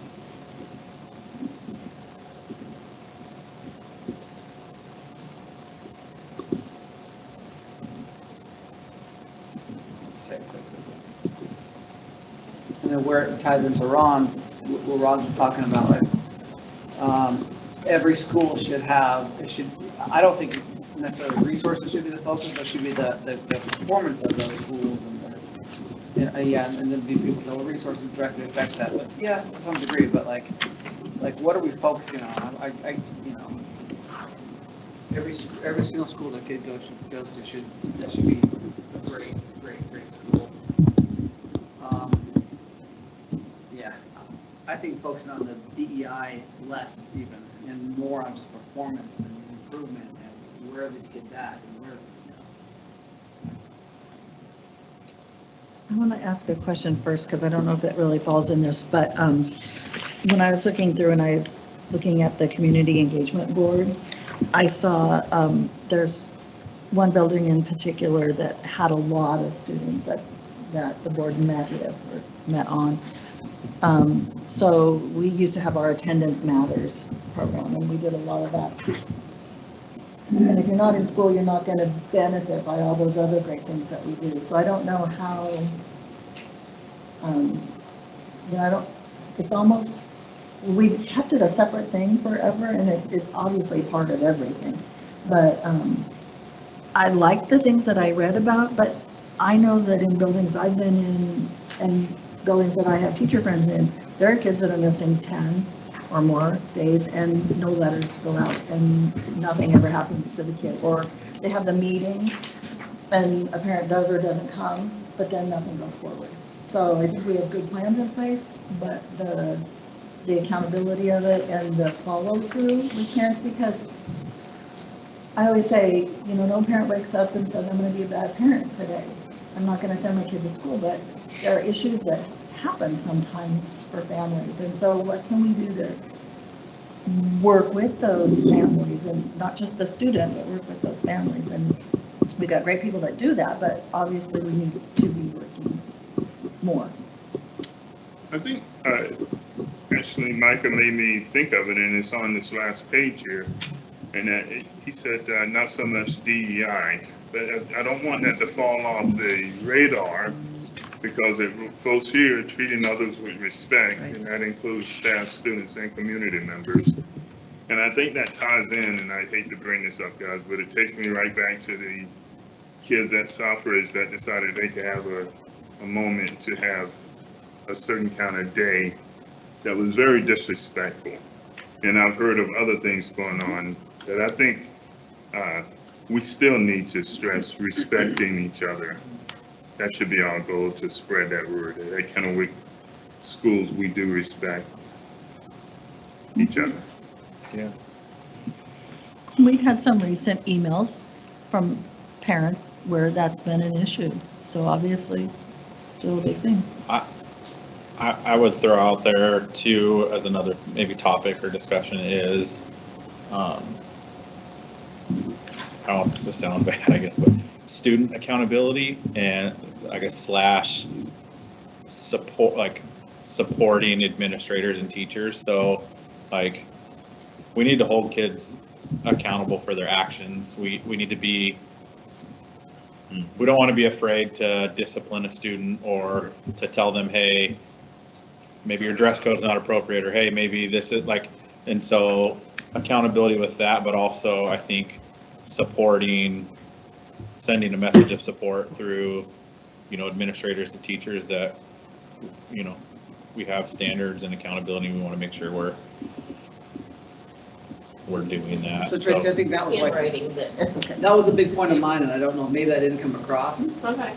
Yeah, when I talk about discipline, I'm talking about discipline of students. I mean, I think. Yeah, I put type expectations for behavior. Yeah. I mean, I know what you mean. Yes. Yeah.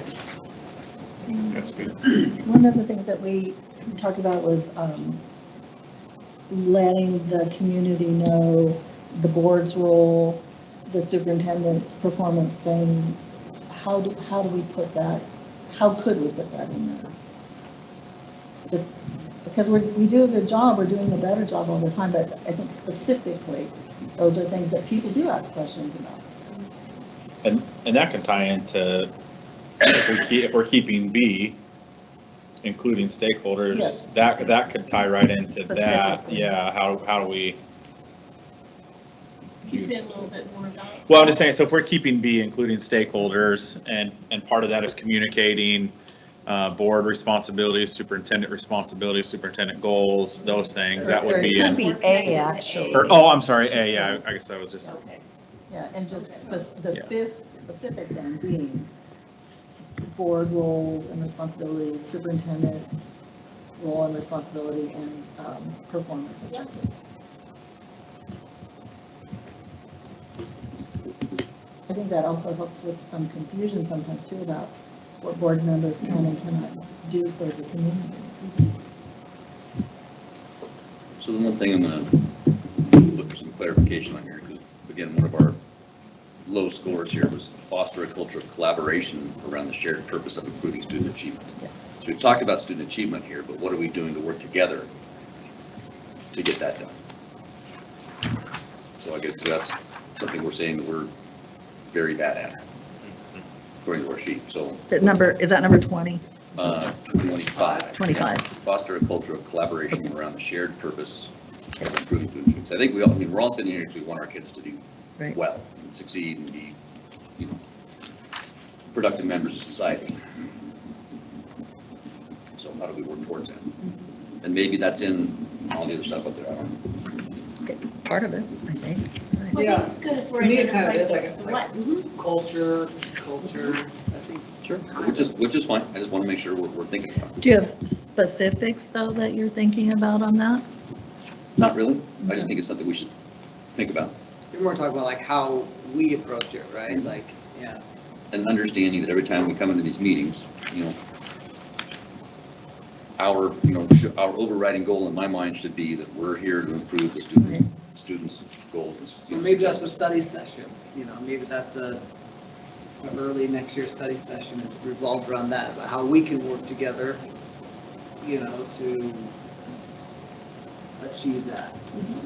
Yeah, I think that's a good idea. Is really tonight's about identifying the what, the areas for focus, not necessarily the strategies for how. And it's similar to what we're going to do with the work of the district too.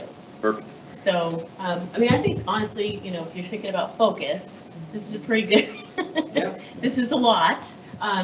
It's a great list and there's a lot of connections here. So, and they're very much tied to the areas of Trish said we're bad growth at. opportunities, right? Yeah, that Trish is making you work on. No, I'm kidding. It looks like we've got a whole bunch up there on the new one, but 3 of them are the same. Exactly, and so So- I'll work now to put this all in a manageable thing, capturing what everybody said, tying it to the questions, and so I think if you guys are good with this, is there something missing? No, I actually just want to ask a question. So I know we're doing this. Does the district leadership do anything like this on things they think as a district we should focus? Because I almost would like to hear some feedback from maybe your team in the cabinet, like these are areas we think we should focus on and see if that, Yeah. so I'd just be curious, like what Yeah. the So- folks in the building So it's every actually day a really would. good segue to the next I knew it. part See? of this. Perfect. Because what we do is our process is first we hear from the board what your priorities are, or what you want to see us work on. Then as a cabinet, we look at the data that we've presented. We take qualitative and quantitative data from the surveys that we do, from our work with principals, from all the data points, and we say, okay, based on all of this feedback and this direction from the board, what do we think we need to be doing to further accomplish our goals, right? And those become our objectives for the year. And then we bring those to you in the fall for approval. And this is what, it's just maybe not totally explicit for people. That's exactly what we get evaluated on. Did we or did we not meet the objectives that the board approved for us to meet? I mean, and that's what happens right in executive session. Next, we've got all the evidence of the work that's been done, and that's what the basis of the evaluation is. So that's where the accountability for superintendent performance comes in. And so it's all connected, but it's maybe not all communicated as explicitly as it could be. But so the next part of it is actually starting to work on this of what it looks like for next year. So I just want to take a minute and go back and draw the connections of how this has been done in previous years, and actually also have some student voice to share, because I earlier this spring worked with the Superintendent Student Advisory Council and got some of their feedback about specifically on our student focused goals, about what they think is going well and what they think we need to work on.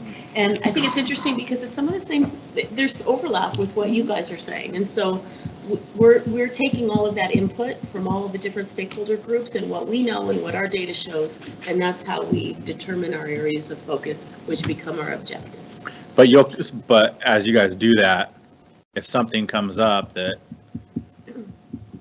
the leadership team says, we really think we should focus on that, that will be brought back to us to say, hey, like, we think this needs to be an area of focus, maybe not this, so we can discuss that. Because I personally would like to hear feedback from a larger group, and if we're missing something or we're just not seeing it, maybe that'll help us connect some more dots. So I'd like to. And then the other thing, and that's in this next part too, is we also obviously look to what's coming out of the legislature and what are new requirements and what is work that we're required to do. And so there's connections there too. But so just, you guys have a copy of the strategic plan, which for us is really a continuous improvement plan.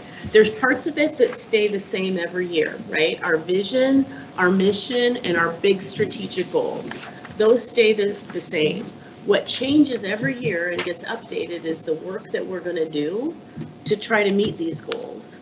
And we haven't so much, and this was an area that Gabe brought up the other night, is can we look at some of those performance targets and have some conversations about the performance targets? And absolutely, and that could be part of a study session in the fall too.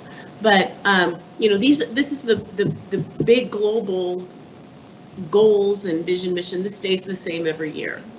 Then at the last couple of board retreats in January and in June, the board has identified things that they think that we should be working on. So there's what's the board want to work on? What do they think the district needs to work on? And then there's lots of overlap. So I'm only showing this as kind of past history, right? So this was from January, and the big areas were student safety, obviously COVID at that time, funding, and student learning and performance. Those were the big areas. Then when we did this process last year, we board modified some, kept some. There was still student safety and crisis management as an area of focus. And we can point to things like the comprehensive health therapists, to the new safety officers, to the additional SROs. We can point to concrete things that we've done over the last year or in the process of doing to, to strengthen some of these areas. Community involvement, funding, and student learning and performance. So what I want to just take us through tonight is reminding you of how this work that you identified last year, right? These priority areas, you said this was basically the what. We then took that along with all the other data points that I shared and created objectives tied to each of our strategic goals. And those objectives are the work that we're doing right now.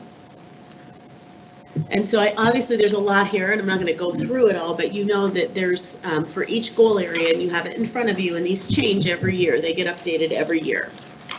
These are the things that we said we would do, and these are the things that you have at 2 points during the year in January and June. You see evidence that we've accomplished these objectives.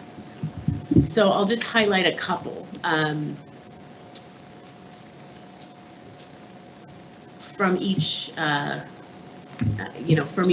each one. I don't even know what to highlight. Some of them are things that happen every year to maintain it, and some of them are new things, right? So PBIS is something that is continuing to be supported at schools. So we are being clear about the high expectations we have for student behavior, and there's clear systems for intervening and supporting students toward positive behavior. For our second student goal, all students are engaged learners. The new instructional materials committee is connected to curriculum and instruction. Our school recognition framework, which we began kind of revamped and did to recognize schools for and celebrate growth and proficiency, that was implemented this year. I don't want to read these things to you, but you can see, right? Right. The third student goal, school links implementation connected to high school and beyond plan. All the things that we're doing there, and then for the the families are key partners. So we the new kind of get to know KSD, we revamped that. Anyway, so all of these things are the things that we are doing, and we bring these to you in the fall. I don't want to read it all to you, but you can see, and you have the opportunity. These get sent to you in advance of when we show them to you at the board meeting.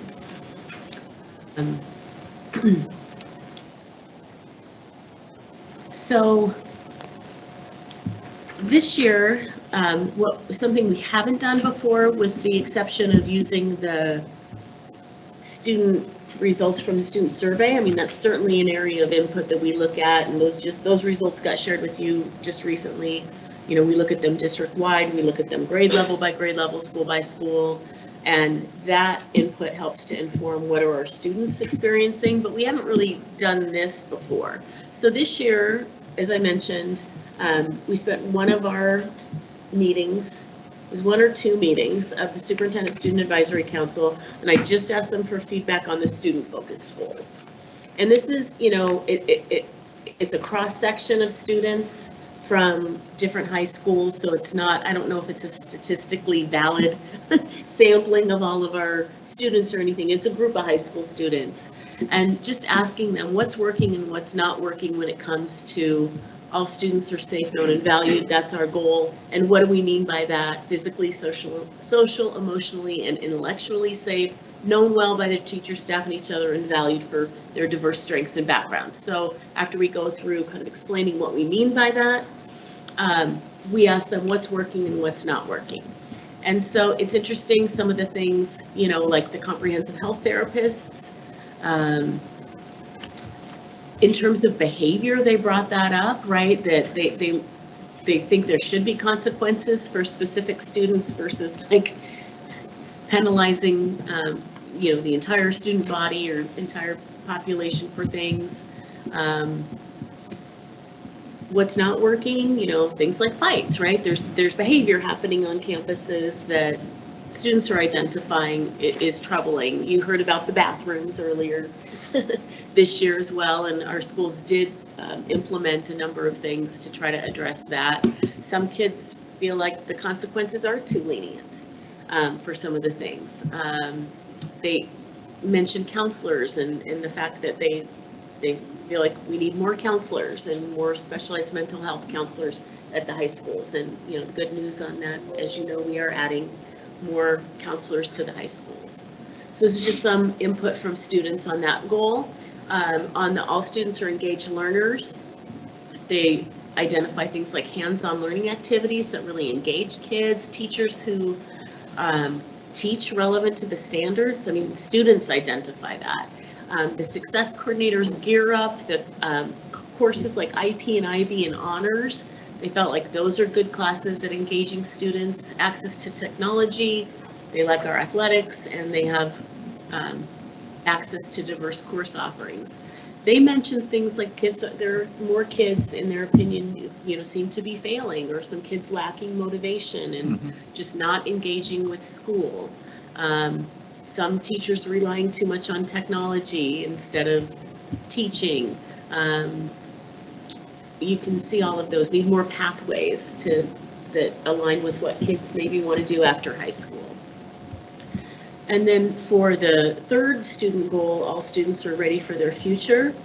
They identified strengths as our dual language programs and being able to have the opportunity to learn multiple languages and earn the seal of biliteracy. Some students said there are people and resources for helping kids with their post-secondary planning. Teachers who are good at answering questions about the future gear up again. High school and beyond for underclassmen, this group said. Counselors who are helping with college applications, and School Links, which is the new high school and beyond management system that we implemented this year. And they identified at one school there was like an assembly and some things that they were doing to help kids access and complete it. But then they also identified that like they need to learn how to write resumes and cover letters, which are some of the requirements of the high school and beyond plan. They mentioned financial classes.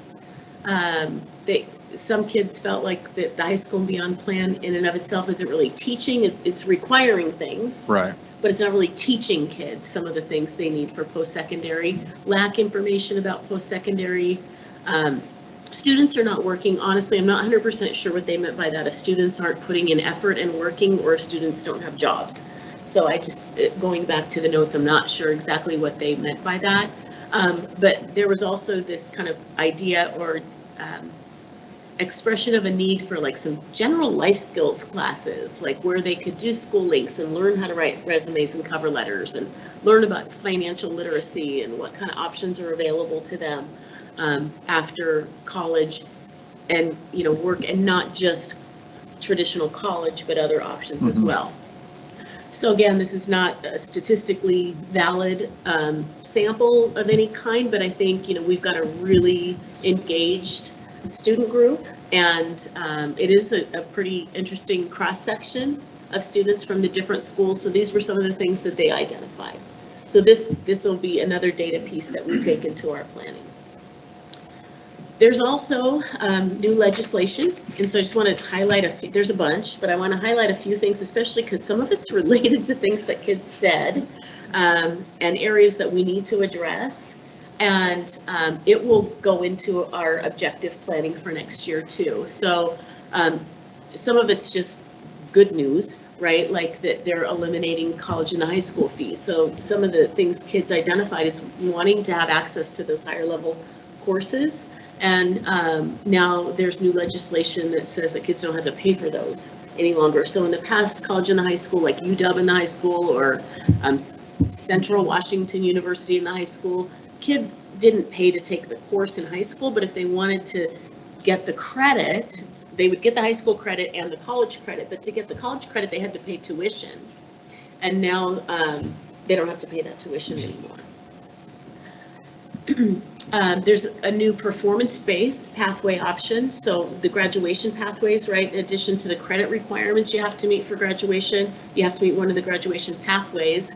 There's a new pathway coming on board that is going to allow students to, it's a pretty flexible one that will allow them to take like real kind of hands-on learning or work experience or experience from a course and put together some kind of project or community service or performance or presentation or portfolio of some kind and be able to use that as their graduation pathway. So there's still a lot of detail and I think some work that either the state board or OSPI has to do in terms of giving guidance to schools. But I think that's another good thing that's kind of like what the kids were saying, we want more pathways. Another one that you've heard about before and we're just waiting for the guidance from OSPI is the bill that authorizes high school students to earn up to 2 elective credits for paid work experience. There's requirements like you have to be 16 and older, you have to, you know, it has to be like a real job. I say that like it can't just be your parents paying you to do something. It's like an actual, you know, employed job. And it's connected to their high school and beyond plan. And we can't implement it until OSPI shares the guidance for implementing it. It's right there in the legislation. So we're just waiting for that. So this is, if I understand this correctly, as a student, you have to earn 24 credits to graduate. If I start working at 16, say at McDonald's, and I work there through high school, I can basically waive 2 of my credits to graduate, so I would only technically need 22 credits. I would say it differently. You would actually be earning credit for your employment.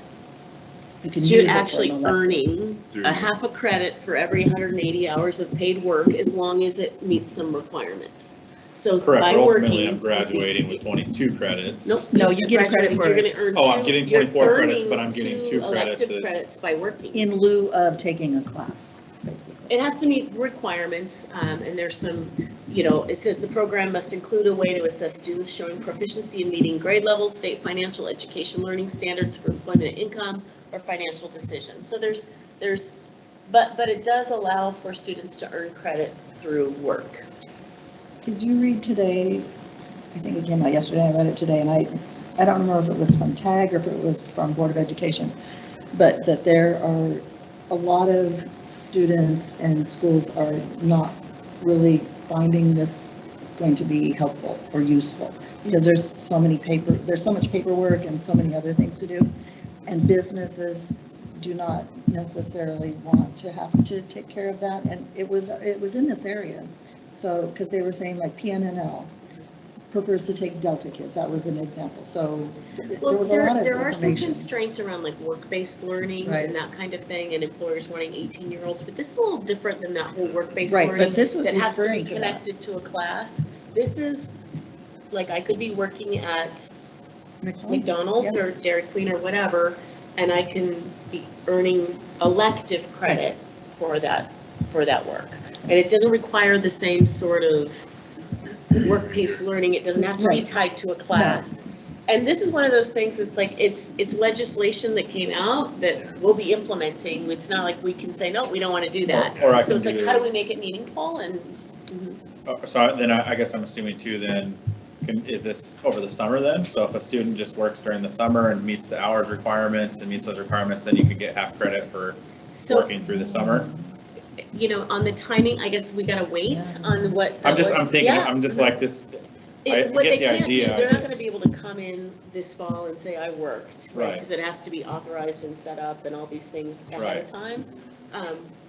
But whether or not it could include hours worked over the summer, I don't know. It may. Well, that, and I am referring to this, not the Okay. work-based, because that was the exact question that they talked about, was students have a certain limit of hours that they can work. And so can they get that 180 hours in? So I don't think summer was included, because then you could get extra Well, hours. summer you would be. You'd yeah, be you could done, do all right. your stuff And next so they summer. were saying most students had found, or were looking at the fact that they would not maybe be able to get that 180 hours. Well, that's pretty minimal over a course of a year. I think 180 hours is only 3 weeks. 5, 6 What's hours a week, the right? amount of hours that you Not can much. work? Yeah. This is aimed at the kids that work to help a family income. They Right. can't stay after school, or may have to take up some of their school time to help earn a living. So they should get some credit for this time, because they don't have the option of staying for optional classes.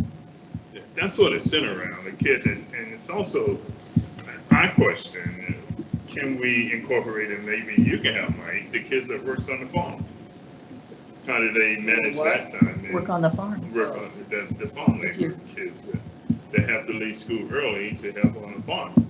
How we, when we're looking at this in the future, I know we're off topic a little bit, but how can we tie in that type of work so that those kids can also I mean, if receive? you think about, our learner profile and the fact that in addition to the content, knowledge, and skills that we want students to have in math and science, there's, I worked in high school. I started Did you? working when I was like 15 at Burger King. Yeah. In high school, maybe it was a long time ago, it was in Idaho, right? But I learned a lot by working. And it's, part of it is recognizing that kids do learn employment skills when you're actually employed, right? Yeah, I mean, I'm not disagreeing with it. I know it's legislative. It just seems like it's very wide open and. If you read it the just- WAC on it, it gives you a lot more of that information. I recognize this is not the ideal time to talk about this. I do think that this touches on a trimester, subject. And I feel like that's, at some point, our district should have a robust discussion about that. And we can bring that back up. I did share with the board a presentation that was done and discussed with the board. It was in January of 2020.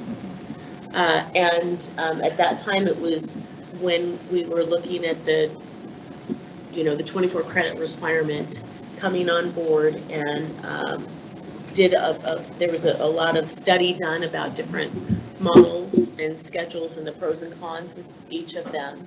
And at that time, the determination was, based on all the pros and cons, we're going to keep the current schedule. So I gave that to you as background, so you have all of that. And if the board wants to revisit that topic at some point, we can sure do that. And maybe that's something that you want to identify as, an area of direction to bring back up to study. But, so just hold that thought. But you do have that information from a couple years ago when it was looked at.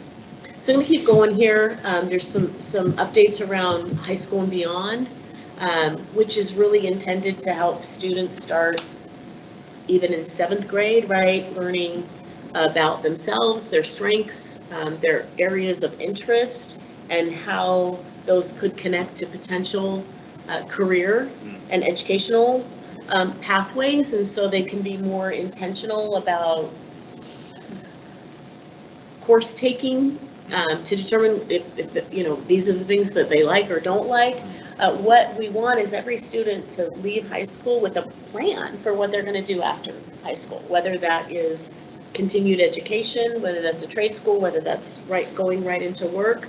But, we want them to have that, and that's what the High School and Beyond plan is all about.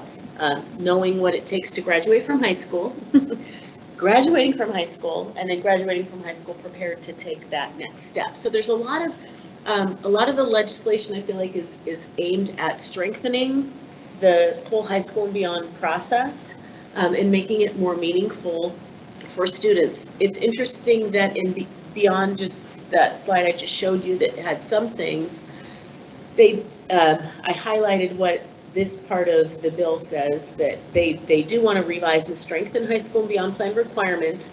And part of what they plan to do is to direct OSPI to facilitate the transition to a universal online platform for high school and beyond, which is kind of interesting for us because it was in 2020 that school districts were supposed to have an electronic system in place to manage high school and beyond. So districts all over the state adopted different electronic systems. And then OSPI kind of came out with like, these are the preferred ones that meet all of the necessary components. Just last year, we adopted School Links, and there's a typo there. It should say by October 1st, 2024. Sorry about that. They have to have a plan for developing the new system. So it could be that, I'm sure School Links will be part of the running, but it could be that we will have to transition to a different system for implementing high school and beyond when this all gets sorted out. So that's nothing, we're not making any changes for next year, but it's just something that we need to keep on our radar and be aware of. It feels like a lot of this stuff, I don't know, it just feels like a lot of this stuff is just additional, like, busy work we're placing on our students, and we're placing on our counselors, and we're placing on all our administrators, and we're getting this stuff kind of pushed down to say, go do this and cover this, and it just feels like a lot of additional work, but that's We've had just, the high school and beyond plans for how long? You know, Just- the high school beyond plan has been in place for many, Yeah, many it's been years. And I do agree, it can be viewed as just sort of a compliance checklist, which is not what we want, or it can be done in a way that really helps engage students in meaningful sure. I think that's what reflection some of and this does, education. And I think the legislature's trying to do things to make it more meaningful. And so it really is up to us locally to help people understand it and help kids and parents understand how it's not just hoops to jump through. But it's a reality, and Yeah. that's, I mean, I think that's something that we have to continue to focus on. The other thing, just my little, in going through this exercise, and I have actually the whole, like, a big, this is just a little sampling of some of the things that I think are connected to our student goals that have come out of the legislature. There's a whole bunch of stuff every year, right, that comes out. One thing it makes me think about is I always feel like we're well informed and spend a lot of time on the funding related issues in the legislature, and that is a good focus for us. I'm always like, what? Where'd that come from? I'm a little surprised when we get the final report from WASDA or WASA, and these are all the new requirements, and I'm like, oh gosh, you know,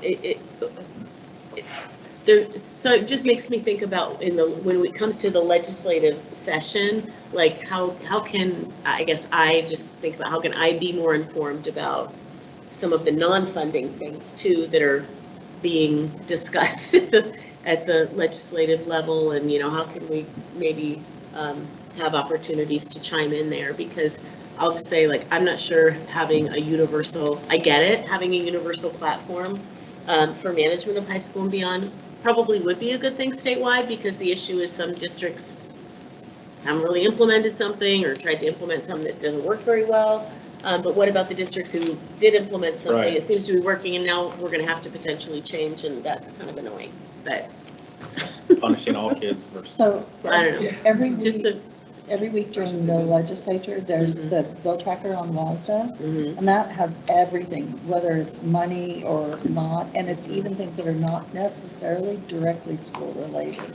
So you can look at that every week. And It's just changes a lot every to Friday, yeah, do. pages and pages. But if you have a special interest, like, Yeah. for example, if apprenticeships was my special interest, Yeah. I could look, it's not only school related, it could be community too, so that's always available to us. This one doesn't directly affect us. It's not something that we have to do, but I think it was just kind of, I think it's good, and it's connected to this whole idea of high school and beyond and pathways for kids, that there's going to be some regional apprentice preparation pilot programs. These are for students 18 and older. So it would be for like students who are graduating. And, you know, it's providing pathways and career opportunities for students connected to the local community. So I don't know what this is all going to look like, but I think it's a good thing for kids. Going back to 2022, it's just reminding that by March 2023, we have to adopt one or more goals for expanding financial education instruction to students. And so that's something that passed out of the 22 legislative session. It's an area that students identified as, an area of interest. And so we still have some work to do on this in the coming year to be ready for that March 1st, 2023. There's some also new legislation around highly capable programs and students and universal screening requirements to ensure that we're identifying all kids who could potentially benefit from who are highly capable.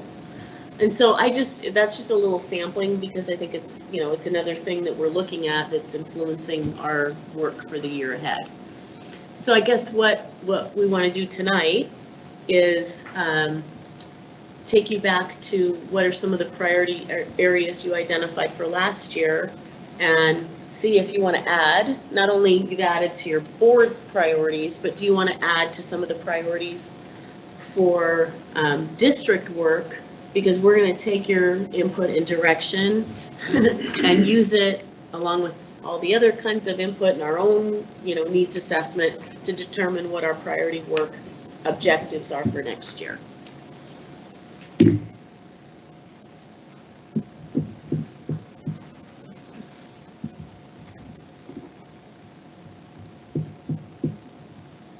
Funding is something that is always there, but we seem to be on top of.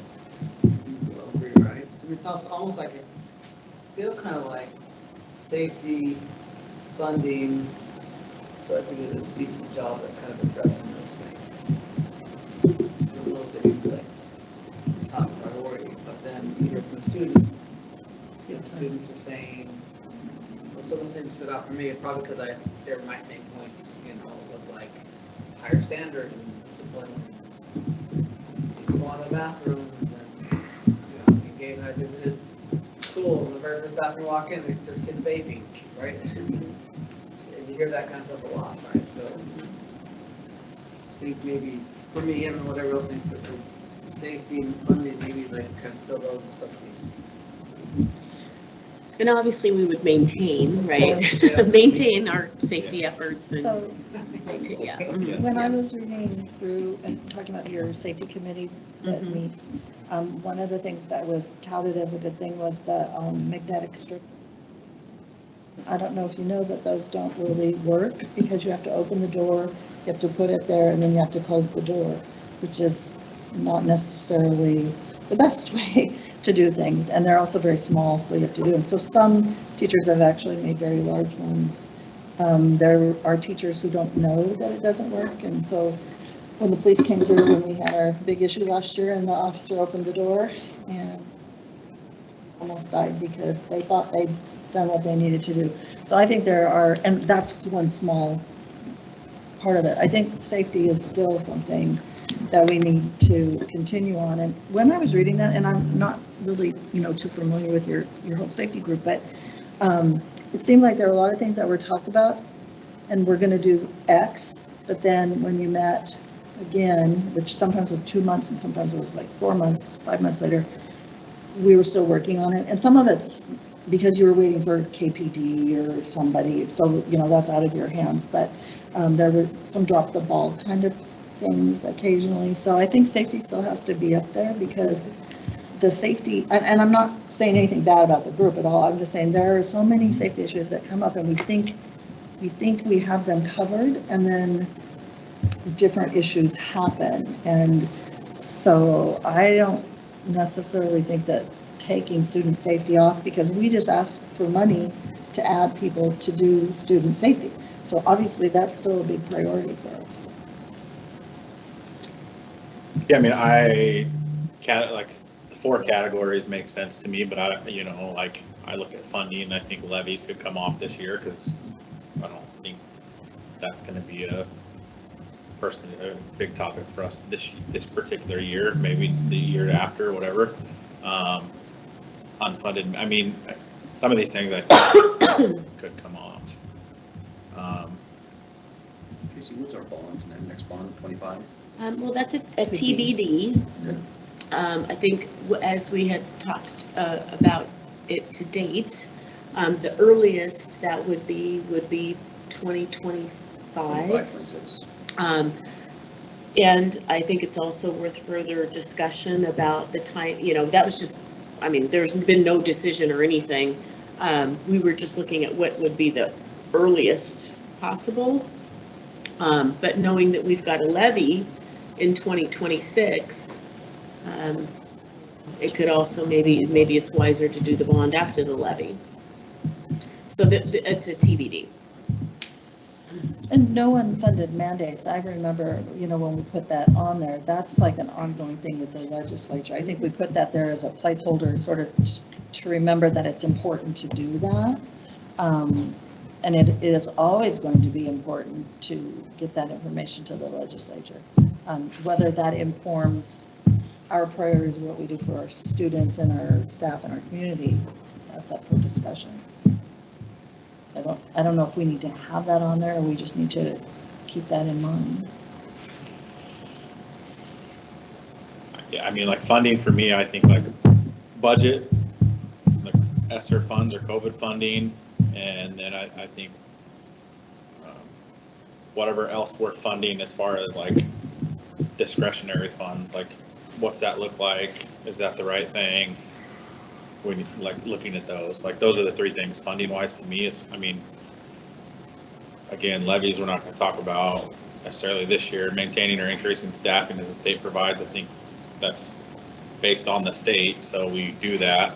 Same with what Diane was saying about mandates. I look at funding like, okay, our budget, that's a high level. We talk about that a lot. We have the ESSER funds we need to utilize before they run out. And then I think as a district looking at our discretionary funding, we've got discussions about community, what's the program? Community ed. The volunteering one, the community teaching classes in the afternoon or whatever, like that program. So just looking at discretionary funding, making sure that we're spending that wisely, or even if that's working out for us. So those are like the three funding things I look at as priorities from my perspective. The rest I think aligns with where I think we're still at. I would even maybe look at moving or like removing the pre-apprenticeship, pre-employment credit stuff, because that's a legislative thing, it sounds like, and maybe adding kind of our discussion around like student accountability under learning and performance. And that's, I'll stop there and let other people talk. Go ahead. I think you should add technology under learning and performance. I think the Chromebooks, such, you may want to look at how you can improve that technology and not let that sneak up on you. And that includes the internet connectivity and accessibility.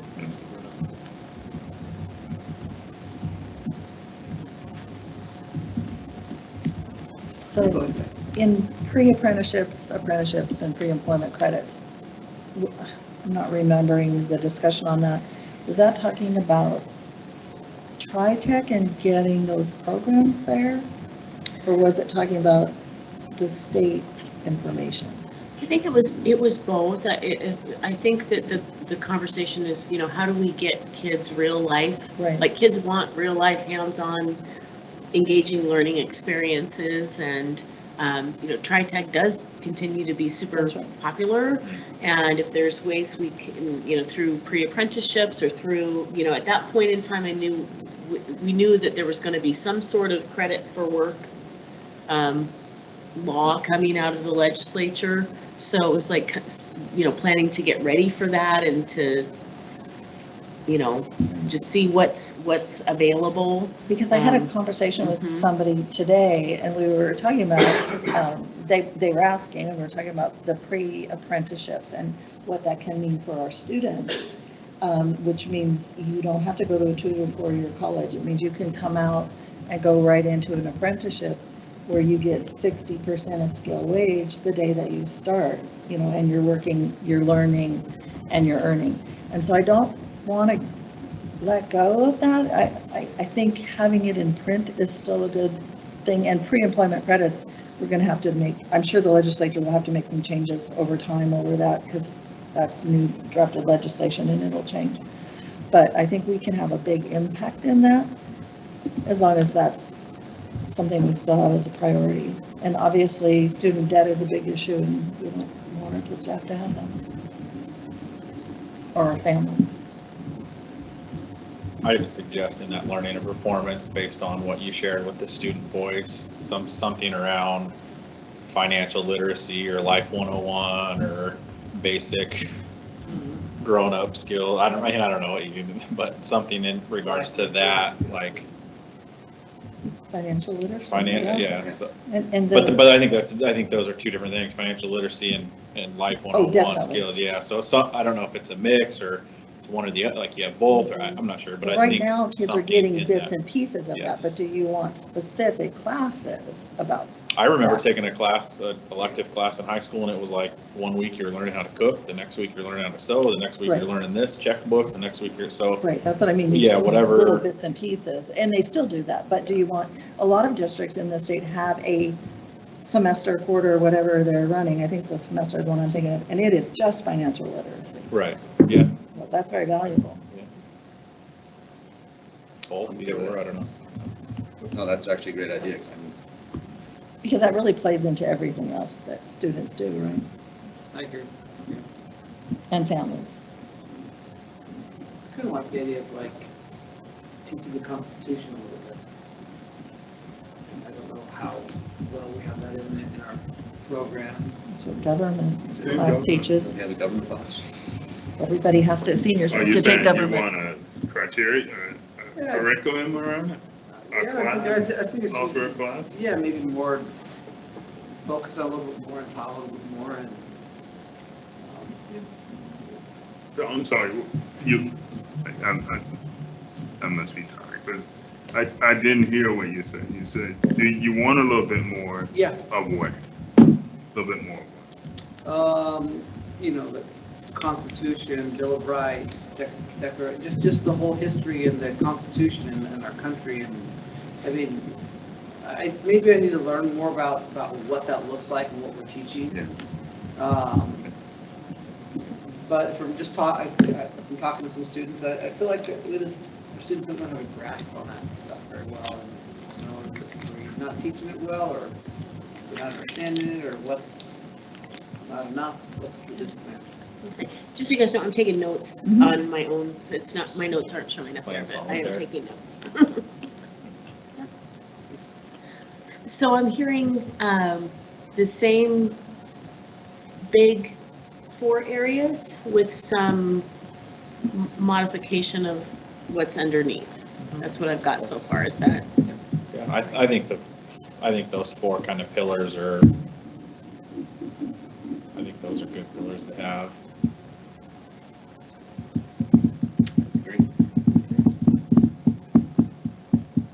I like what you were saying. Where I was digging was good citizenship, which would involve civic duties, civic responsibilities, but knowing how to be a good citizen, somehow wrapped into that educational quandary that you just spoke of. And one of the reasons I say that, Ron, is I know I said this before, but like, I really think that the belief that a kid has makes a big difference on where they think they can go. And understanding like that our country is just fundamentally different than the rest of the world, and understanding that we have certain freedoms that the Constitution gives you. Understanding that makes a big difference. I work with some kids. I work with a lot of kids, and I've probably had 10 conversations with kids tonight. I'm not going to say where they're from, another town, and they all have these issues where it's like their mindset holds them back from things, and I just don't want to I want to remove that barrier. Like, hey, no, because of these our country, because of our Constitution, because of where we live, you don't have a restriction. And I don't know that all of our kids have that belief when they're graduating. And I think that understanding the Constitution better gives them that vision. And that's kind of where I'm going with it, Ron. That's my thought. And, yeah, because wrapped up in that is civic duty. Yeah. I think 100%. I think the start might be understanding what that curriculum entails right now, and then seeing if there's a Yeah, way maybe to. that's a. Yeah. And understanding your civic freedom Yeah. and your freedom of choice. And Yeah, like all that's kind of like, all that's the same idea. Because civics, civics a graduation requirement, correct? A semester of civics. So right. what does that look like? And is it 2 days on a chapter, or is it built in the whole thing? So that'd be my thought.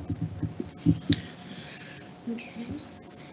Anything else to modify here? That's good. Go for it. Well, I think we already touched on it, but facilities, I just don't want to, we have some beautiful schools out there. I want to maintain, and I want them all equal. So maybe put facilities under like funding, Uh, because Yeah. Kind of goes under all of them. Somewhere. right. It would go. Yeah, I mean, it would go. But you have to fund them. That we don't lose our focus on our facilities. I feel like we did a good job with that, but I don't mind having it on the list. But Here's what I think we should focus. We're doing a good job, but we have an issue coming up about bathrooms. And we need to start focusing on how we're going to handle this bathroom. What are we going to do to our facilities? And it seemed like to me we're just kicking the can down the road. I agree And with if you. we don't make it a priority, it's going to smack us. Yeah, I like that. I do agree with that, Tim. I agree. And I do think it fits under the funding column because when capital, It's going to cost. yeah, Yeah. and connected to a Bond. bond Yeah. and all that. Okay. Okay. All right. You win your solitaire game. I had it on mute. I'm just Minesweeper. shocked. I'm just online shopping. Yeah. Oh, there was. I a- am actually taking. Yeah. Okay. No. Well, There you was got a- to probably see it. There was She's a logged city in. council person MySpace. somewhere in the country that lost her job because she was online shopping. No, I'm The taking video notes. showed it. I was kidding. Posted on my. Okay, so the last thing before exec session is just to take a look at the draft board meeting calendar for 23-24.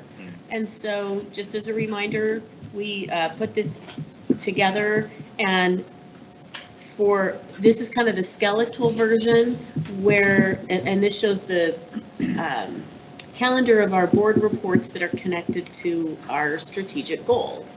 And so the goal focus is shown in that fourth column, and then those annual reports that get presented are in the reports and data. So this is our regular schedule, and then as the year goes, it grows and grows and grows Yeah. as new items get added to agendas.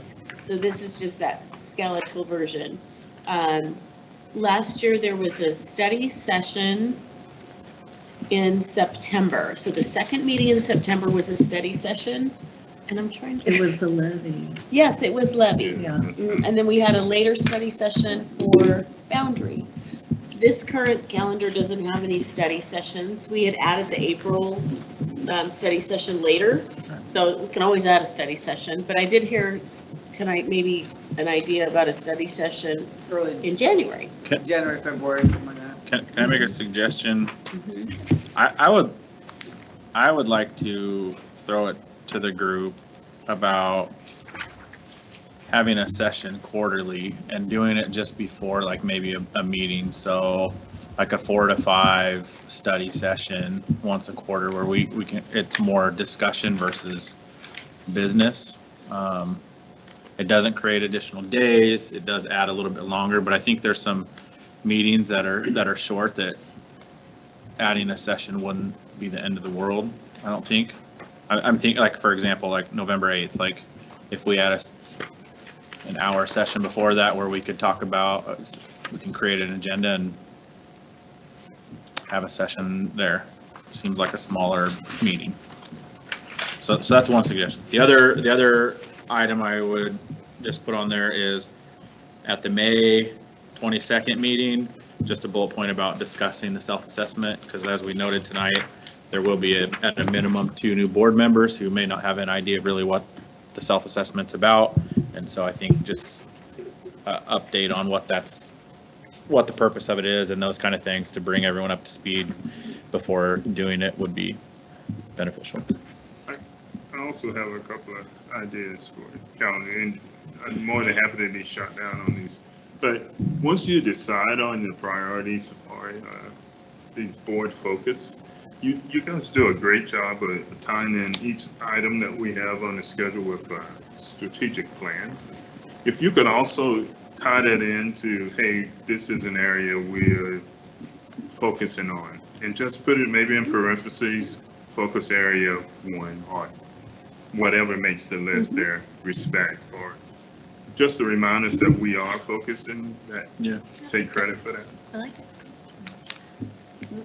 Ron, help me remember, when is it that we do our WASDA survey for our priorities? Is that November that we do for the December, or is it later? I think it's later. We There's do one for ledge in the legislature, and then there's one for WASDA. I don't remember. When I find that out, I'll let you know, but. That might be after the first of the year, I think, isn't it? No, because we meet the November. end of November for the first, I'm thinking legislative one is after the that's, first of the year. that's February Yeah, or yeah. March, yeah. But remember when everybody got to Yeah. put their things in, so we need to do that. And then I have a question for the September meeting, introducing and welcoming student board reps. Did we talk about, I guess maybe we just talked about we're going to say who they are earlier, but we'll still recognize them in September? Because there was something that we talked about just a couple weeks ago, that we usually didn't talk about the students until September. Maybe it was that we didn't release the names and decide until then. Is that what usually we've done? Because we did it earlier this year. But actually, we did it a little later this year because the selection of 2, I mean, we haven't announced anything. Right, I know. But the process was like the applications last year were due like April 15th, and this year they were due May 15th. Okay. So I feel like it always has been the first Okay. September meeting because that's when, because the August meeting, school hasn't Right, started it has yet. been in the past, right? I just wondered about, Is that how you still want it to? I don't know, that's what I'm asking. That makes sense. We're going to know who they are, and just so that they're on board. I think that September's fine. I was just trying to remember that. Mhm. So Gabe, one thing about the study sessions, I'm good with that, but we have a hard time getting out of executive session in an hour. So going in and having a really in-deep conversation Just to say, is going to be, is doable, but everyone has to go in with the right mindset that, hey, we have 60 minutes to power through this conversation. So as long as we're all good with that, that's fine, but it's not going to leave us a great deal of time for a whole bunch of open discussion. And it will probably have to be a single topic. Yeah. Is it something that we can have planned? Like, can you plan this and then We can not have study sessions. necessarily have it if you don't like if it's on, like, is it on the books? And then if we're like, okay, well, maybe we just haven't got to anything at that point, like, we don't need to do the study session Well, or? I mean, there's always stuff to talk about. Oh, I know, but I think the big thing for me is if we're going to do this, our It's study gotta be sessions, focused on, we've got to be focused, we've got to really power through it. We say, like, we're going to do this in an hour, which, like, right on, I'm all Not a good with big hour-long meetings. presentation, let's just get at it. But yeah, we just need to understand that. So, Yeah. because I think that would be very valuable, but we just have to understand that it's going to be very, Yeah. we're going to limit ourselves. it's just I agree. one thing, and it's before the meeting, so you have to stop. That's the yeah, good thing. yeah, so we are on. So, which is fine. deadline for sure. I'm all good with it.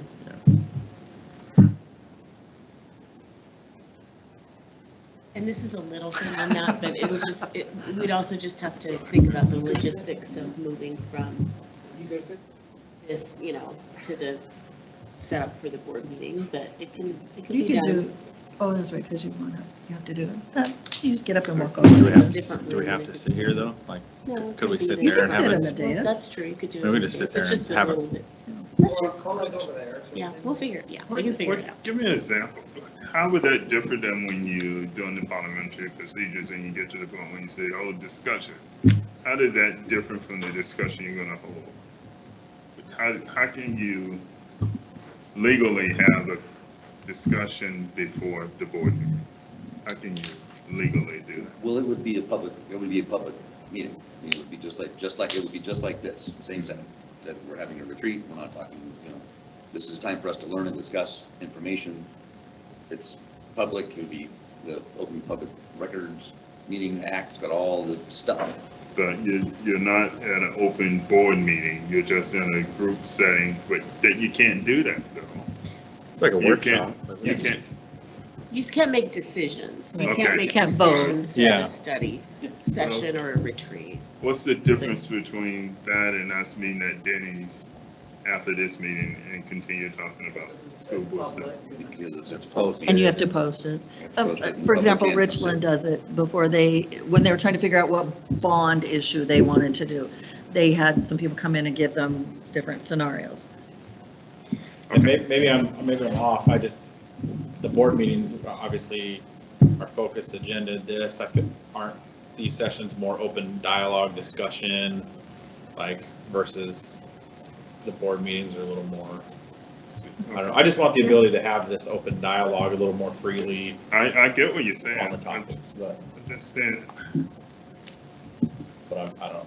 You might want to talk to our legal department. It just seems like you may be having a meeting, but you're saying you're inviting the public. I don't know. I'm not sure you Yeah, do. I'm just saying. It actually would You be a can- meeting, like you said. So I think it would be, just like we had a study session on levy, or we had a study session on boundary. It was just a single topic. There were no decisions made, but the board was able to just talk about, well, these are the different scenarios. Here's what we think, but it would be a smaller amount of time, an hour. So this would give you more time to discuss it than you would in the actual meeting. Correct. Or, And not as formal, you don't have to ask for a vote on yeah, or it might be a completely different topic in the session than That what would was be on the what would be agenda. on the actual board agenda. Okay. Maybe And you would something just have comes to up. post what the study Yeah, session right, agenda right. topic Right. was. Mhm.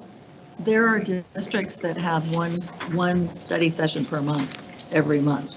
There are districts in the state that do that. Yeah, and that's pretty common in a lot of districts, I know. And Ron, I think I remember mentioning that to you when I came on the board and you told me if I did that, you'd leave. So I do remember that conversation. So I think that's important because it does give you. That's why I'm leaving, Diana. I know. You guys are gonna do it. I'm gonna be here to harass you about it. But I think it is important because then you can say, oh, we don't know enough. I think I Somebody give said, us more info. I think I said if we extended the time, because we were doing some marathon meetings back in the day, and we still do sometimes. So if I said that, well, I want to apologize because I'm so mad at that. It's okay. It was fine. So am I hearing that you do want me to add a quarterly That's a good idea. 1-hour study session placeholder onto the calendar? Yeah, And I then think if we can it's- so it's there if do it's November if it doesn't work out the way we think it would, or I just does- like maybe Rob we- Phillips to run it in September. He'll phone it in. we'll invite him back. I think it's a good He's not plan. running. Okay, anything else on the calendar? Okay, so I'm gonna make those modifications and it can be changed at any time throughout the year. The board has to vote on it, but we do put it out there for the public. So this will come for you, it'll go on consent agenda at the next meeting. And it'll be we'll publish the dates for next year and then make modifications as needed. Are the study sessions mandatory for the members It's like if you can't be here. if you can't be here? Does that count against your attendance? There's an expectation that you attend so many I see what you're school saying. board meetings. I think when we talked about that last time, doing extra meetings, that those weren't, we would excuse Because it's not really the board meeting. Yeah. I think we got us, we're done it, so I think we're gonna go. I'll write you a note. Yeah. Full excuses. Just We'll make give you an a stand excuse in. absence, Ron. They have to go to the Stand in community it. board, but. Yeah, you have to go to the attendance, the community attendance board, they'll write you. Yeah, put it on in November, huh? 'Cause this, yeah, see, it's. All right, so we're, Okay, I think okay, so our next meeting in 2 weeks, we have a public hearing on the budget adoption for 23-24. We're going to talk about the Southridge High School gym naming recommendation, school volunteer data, getting to know KSD year-end report and goal report, extracurricular activities, athletics, and course offerings. There you go. So I will not be here at the next meeting. I will be out of town and unavailable to attend remotely. So, Mr. Mabry, you will be the grand poobah. Okay, with that, we're going, yes, sir. Not yet. Yes, sir. Yes, sir. For the agenda, and maybe it's for future, that was another, that class, that financial class you brought up. And that was a name associated with that class. The young a student's man. name. From Yeah, the young man Southridge. who gave us- When we consider that, and I don't know when we're gonna do it, let's give it some strong thought about giving it a general name or some other name, but we had a little history on people's names, especially. Yeah. If we could name the class Young Southridge of America class or something, I don't know, but you know what I mean, not a person's name. Yeah. Just give that some thought, just if we put that on the calendar. Okay. With that, we're going to go into executive session for 30 minutes. Can you do it in 30? 29 it's up to, minutes. it's up to you all.